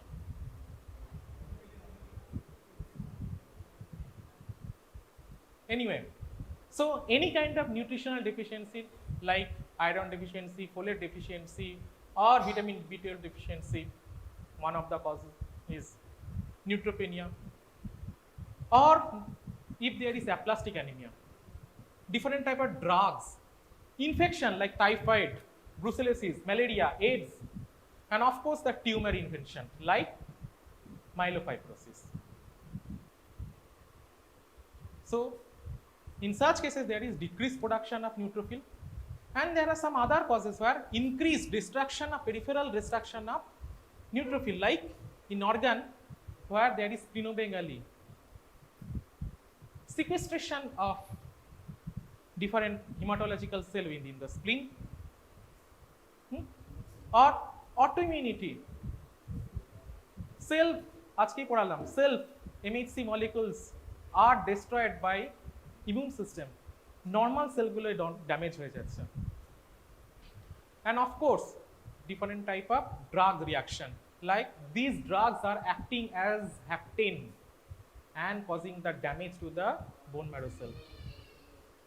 Erythropoiesis, suppression of hematopoietic stem cell, of course due to the infiltration of the marrow by outside agent, suppression of committed granulocyte precursor, and of course there is accelerated removal or sequestration or destruction, peripheral destruction of the hematopoietic stem cell as well as the neutrophil like splenomegaly. এটাকে gradation করা হয় mild, moderate and সিভিয়ারে। If the neutrophil count is 1500 to 1000, mild, moderate 1000 to 500, and less than 500 to 500 is severe. Second, eosinophilia. Eosinophil count is high. Most importantly, দুটো actually cause তোমাকে মনে রাখতেই হবে, in fact তিনটে। সেটা হচ্ছে লফলার syndrome, tropical eosinophilia syndrome, and idiopathic hyper eosinophilia syndrome. Other condition hoche allergy condition like bronchial asthma, certain infections, parasite basically like hookworm, strongyloids, ascaris lumbricoides, filariasis, cystosarcosis bovis, etc., etc. Different drugs like aspirin, sulfonamide. Skin infection, pemphigus vulgaris, pemphigus foliaceus, eczema, dermatitis herpetiformis, সব পড়তে হবে, এগুলো সব কটাতে দেখবি feature থাকবে eosinophilia, and of course some neoplasm like acute eosinophilic leukemia, Hodgkin lymphoma, and of course CML, and hypersensitivity, hay fever, serum sickness, etc., etc. তিনটে condition বলেছিলাম। Loeffler syndrome, positive agent হচ্ছে Ascaris lumbricoides and Strongyloides stercoralis. কি হচ্ছে? Parasite infection হচ্ছে, সেই প্যারাসাইটটা লাঙে যাচ্ছে, against that parasite immune system activate করছে, and there is much more production of interleukin 4, interleukin 5, which will induce more production of IgE and eosinophil. কি হবে? Transient lung infiltrate on chest x ray, Kerley A, Kerley B line দেখতে পাবো, কিছু প্যারাহাইলার shadow দেখতে পাবো, আর clinically আমরা কি পাবো? The patient is suffering from wheezing, sneezing and night cough, nocturnal cough, Loeffler syndrome. Ascaris যখন তোমাদের মাইক্রোবায়োলজিতে পড়ানো হবে তখন এটাকে আরো ডিটেলসে পড়ানো হবে। Second important condition of eosinophilia is tropical eosinophilia. এখানে কি হচ্ছে?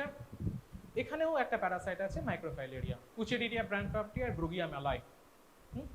Microfilaria of Ugeria bankrupti and Brugia malloy, when they enter into the pulmonary circulation, against that microfilaria, activation of immune system, and same result. And idiopathic hypereosinophilia syndrome, absolute eosinophil count is more than 1500, and there is no significant underlying cause anywhere in the body, but still the eosinophil count is high. Of course, there is increase in IgE level, so they will present as bronchial asthma, allergic rhinitis, sinusitis, and পরে তোমার মেডিসিনে পড়বে যে হ্যাম্পটনস triad, ঠিক আছে? This are all associated with the eosinophilia. সিস্টেমিকে যখন আসবো তখন আরো গ্রেট ডিটেলে পড়ানো হবে এগুলো। বেসোফিলিয়া, এতগুলো কজের মধ্যে জাস্ট 5টা কজ মনে রাখবে। মোস্ট ইম্পর্টেন্ট কজ হচ্ছে chronic myeloid leukaemia. Basophil count is more than 10%, 10 to 20%, even more than 20%. If it is more than 20%, then CML এর 3টে স্টেজ আছে, পরের দিন বলবো। হ্যাঁ, ব্লাস্ট ক্রাইসিস যখন আসবে তখন more than 20% eosinophil count, accelerated stage 10 to 20% basophil count, and chronic stage of chronic myeloid leukemia, the basophil count will be less than 20%, 10%. ঠিক আছে? তিনটে ইম্পর্টেন্ট ফেজ আছে এবং সেখানে বেসোফিল কাউন্ট ভ্যারি করে। অবশ্যই মনে রাখবে এই 3টে ফেজ সিএমএল এর: chronic, অ্যাসিলারেটেড and blast crisis.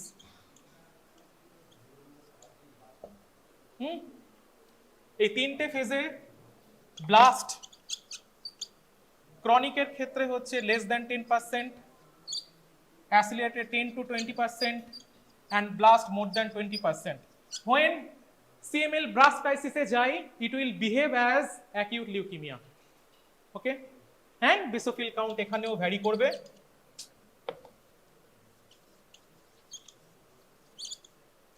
If it is less than 10%, then it might be chronic stage, and of course, more than 20% in accelerated as well as blast crisis stage. So the most important cause of basophilia is chronic myeloid leukemia. Other than that, ulcerative colitis, rheumatoid arthritis, tuberculosis.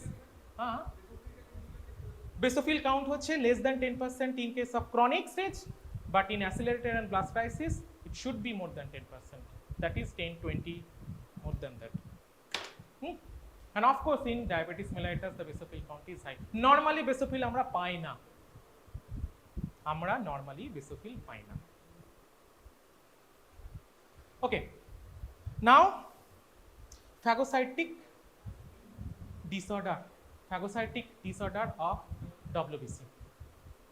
তোমাদের আন্ডারগ্রাজুয়েটের জন্য important নয়, but of course it is post graduate much ভীষণ important. প্রত্যেকটা in fact কোয়েশ্চেনই আসে ওখান থেকে। So morphological changes কি হয়? Toxic granule, Dohle body, and cytoplasmic vacuoles. এর মধ্যে ডোহলে বডি আর টক্সিক গ্র্যানিউলস দেখিয়েছি, তার মধ্যে সাইটোপ্লাজমিক ভ্যাকুলসের মধ্যে পেলগার হিউট অ্যানোমালি আমি কোনো একদিন দেখিয়েছিলাম, দুটো লোক থাকবে, ঠিক আছে?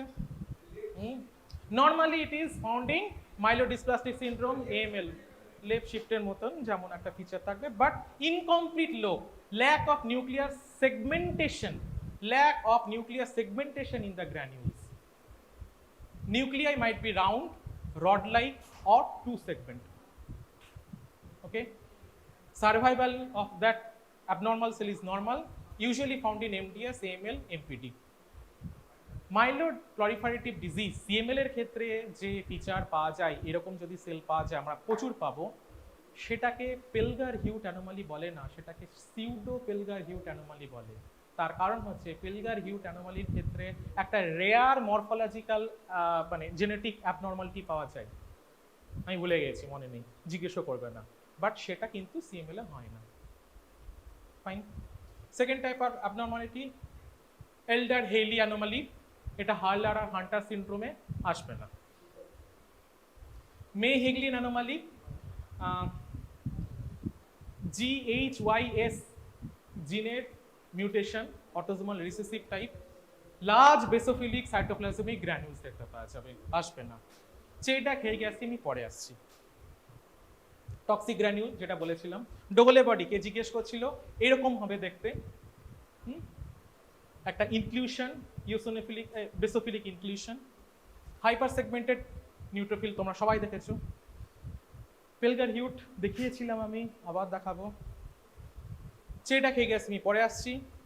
আর মেইহিগলিনের মধ্যে একটা বেসোফিলিক ইনক্লুশন পাবো আর জায়েন্ট প্লেটলেট পাবো।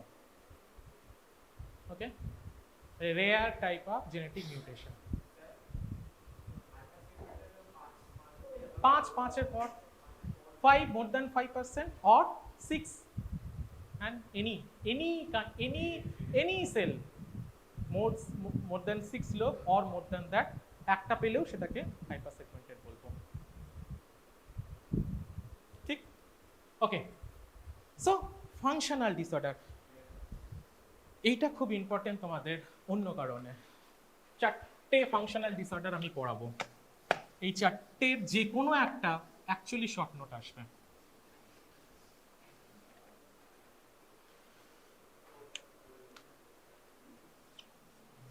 LAD 1, LAD 2, chronic granulomatous disease and Chidak-Haigessi syndrome.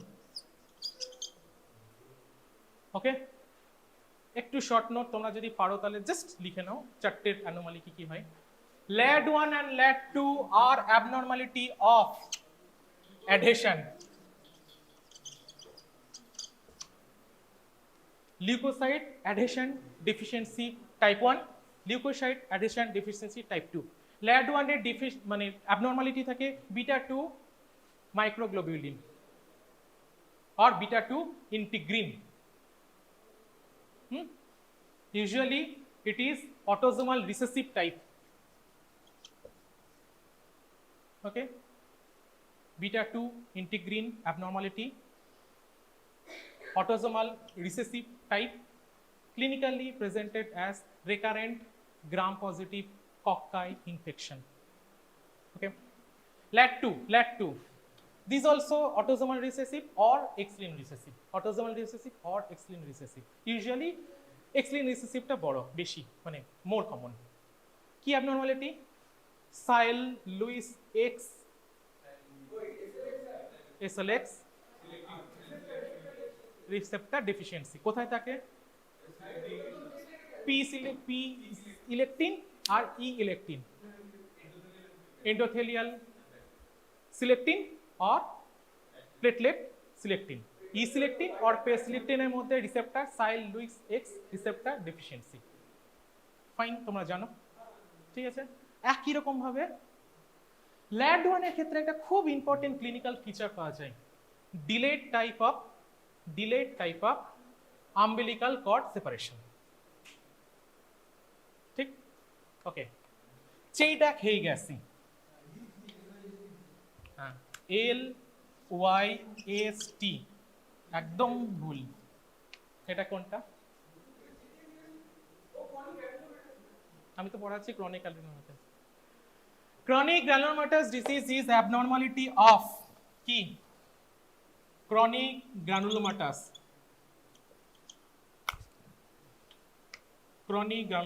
disease,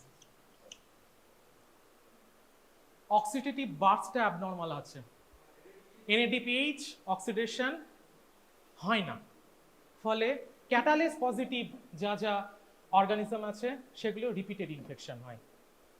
কি হবে দেখতে? সেলের মধ্যে এরকম বড় বড় ভ্যাকিউল তৈরি হবে।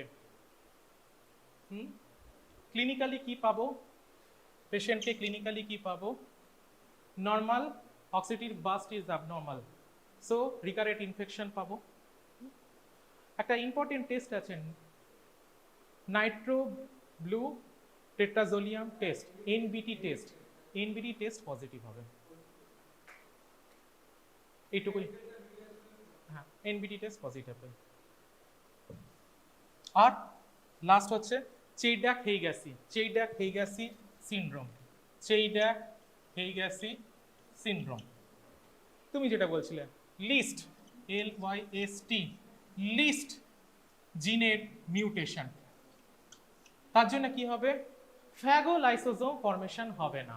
ফ্যাগোলাইসোজোম ফরমেশন কিছু কিছু কারণে ইম্পর্টেন্ট, এক হচ্ছে মেলানোসাইট তৈরির ক্ষেত্রে ইম্পর্টেন্ট হবে, so they present as albinism. আর একটা নর্মাল ককলিয়ার সেলের মোবিলিটি, ঠিক আছে, তার নর্মাল মানে কি বলে হেয়ার যে সেলগুলো cochlear sensorineural hearing loss, so albinism, sensorineural hearing loss, and associated with coarse bluish granule within the cytoplasm. These are all features of least mutation, that is Cheydak-Heigasi syndrome. Sensorineural hearing loss. Normal ciliary movement of cochlea is abnormal. এছাড়াও আরো অনেক কিছু আছে, যেমন কেমোট্যাক্সিসের abnormality or basically impairment of mobility is associated with the hyper immunoglobulin E syndrome. এগুলো অটোইমিউনিটির সাথে অ্যাসোসিয়েটেড, এটা তোমাদের সিলেবাসে নেই, ব্যাস এই চারটেই মনে রাখো, এই চারটেই তোমাদের শর্ট নোট বা শর্ট কোয়েশ্চেন নেক্সট নিট হ্যান্ড ত্যান আসতে পারে। ওকে, মনোসাইট সিস্টেম। মনোসাইট সিস্টেমের মধ্যে, মনোসাইট ম্যাক্রোফাজের মধ্যে of course monocytosis important feature of parasite infection as well as tuberculosis, and খুব ডেফিনিট কিছু ইনফেকশনই এগুলো পড়ে, লাইক টিউবারকুলোসিস ছাড়াও সিফিলিস অ্যান্ড ম্যালেরিয়াতে আমি নিজে অ্যাকচুয়ালি বেসিক্যালি সবাই অ্যাকচুয়ালি প্রচুর পরিমাণে ম্যালেরিয়াতে আমরা মনোসাইট লেভেল অনেক হাই। এছাড়া কিছু collagen vascular disorder like SLE, rheumatoid arthritis, and inflammatory bowel disease, ulcerative colitis, Crohn's disease, monocyte level একটু হাই হয়। Some infectious causes like sarcoidosis বাড়ে। এছাড়া Hodgkin lymphoma, monocytic chronic myelomonocytic leukemia, and myeloproliferative disorder। এটুকুই মনে রাখো। এগুলো যখন particularly single by single case আসবো তখন এগুলোকে ভালো করে বুঝতে তোমাদেরও সুবিধা হবে। আর হিউজ টপিক লিম্ফোসাইটোসিস, আমাদের B9-এ কনসেন্ট্রেট করতে হবে। Viral infection is the most important cause of lymphocytosis, specially infectious mononucleosis, reacted or activated lymphocyte দেখতে পাওয়া যায়। ইভেন এই যে কয়েকদিন আগে আমাদের কি কোভিড-19 ইনফেকশন হলো, প্রচুর প্রায় প্রত্যেকটা কেসে, হ্যাঁ, যখন সেপসিস বা সেপ্টিসেমিক স্টেজে থাকে তখন অ্যাক্টিভেটেড লিম্ফোসাইট দেখতে পাওয়া যায়। They look like acute leukemia, acute leukemic blast. Okay, and of course tuberculosis, brucellosis, etc. These are benign cause of leukocytosis and lymphopenia. Lymphopenia মানে লিম্ফোসাইট কমে যাচ্ছে। AIDS, the most important cause, CD4 as well as CD5, CD8 cell দুটোই decrease করবে। and radiotherapy, chemotherapy, corticosteroid, viral infection, some few viral infection, Whipple's disease, and CNS tumor. These are important causes of lymphocytopenia. Last হচ্ছে আমাদের leukaemia reaction, একটু বলবো যা যা বলেছিলাম total count দুটোকে আমাকে অ্যাকচুয়ালি ডিফারেন্সিয়েট করতে হয় লিউকেমিয়া রিয়াকশনের সঙ্গে CML কে। কি হবে leukaemia reaction is always reactive procedure, usually it is seen in severe infective causes. Shift to left দেখতে পাওয়া যাবে, immature cell up to promyelocyte পর্যন্ত পাবো। They actually look like malignant proliferative disease, like if the neutrophil myeloid series is high, that is neutrophil count is so high, it will simulate CML. And if the lymphoid series is so high, it will simulate either ALL or CLL. তো আজকে যে স্লাইডটা আমি এনেছি সেটাকে differentiate করতে হবে তোমাদের আর একটা খুব ইম্পর্টেন্ট স্লাইডের সঙ্গে, সেটা হচ্ছে CML. So leukemoid reaction and CML differentiate কি করে করব? তিনটে আমি মনে রাখি, জাস্ট তিনটে পয়েন্ট। এক হচ্ছে nap score or lab score, which is high in leukemia reaction but normal in CML. Philadelphia chromosome কোথায় পাবো? BCR ABL fusion, negative in CML, positive in CML, negative in leukemia reaction. NAP score or lab score positive হবে, nap score high হবে, but CML এর ক্ষেত্রে nap score লো হবে। স্পিনোমেগালি কোথায় পাবো? CML এ পাবো, লিউকেমিয়া রিঅ্যাকশনে নেগেটিভ, কোনো স্পিনোমেগালি পাবো না। And of course blast, that might be myeloid blast or lymphoid blast, which is present in CML but not present in leukemia reaction.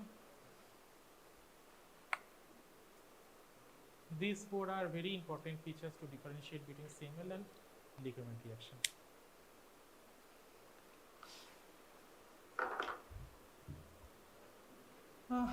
আর এখানে কিছু টেবিল আছে মাইলয়েড লিউকেমিয়া, মানে মাইলয়েড সিরিজের সেলগুলো কোন লিউকেমিয়া রিঅ্যাকশনে বাড়ে: severe bacterial infection, acute haemolysis, haemorrhage, and carcinoma mets, eclampsia, burn, mercury poisoning.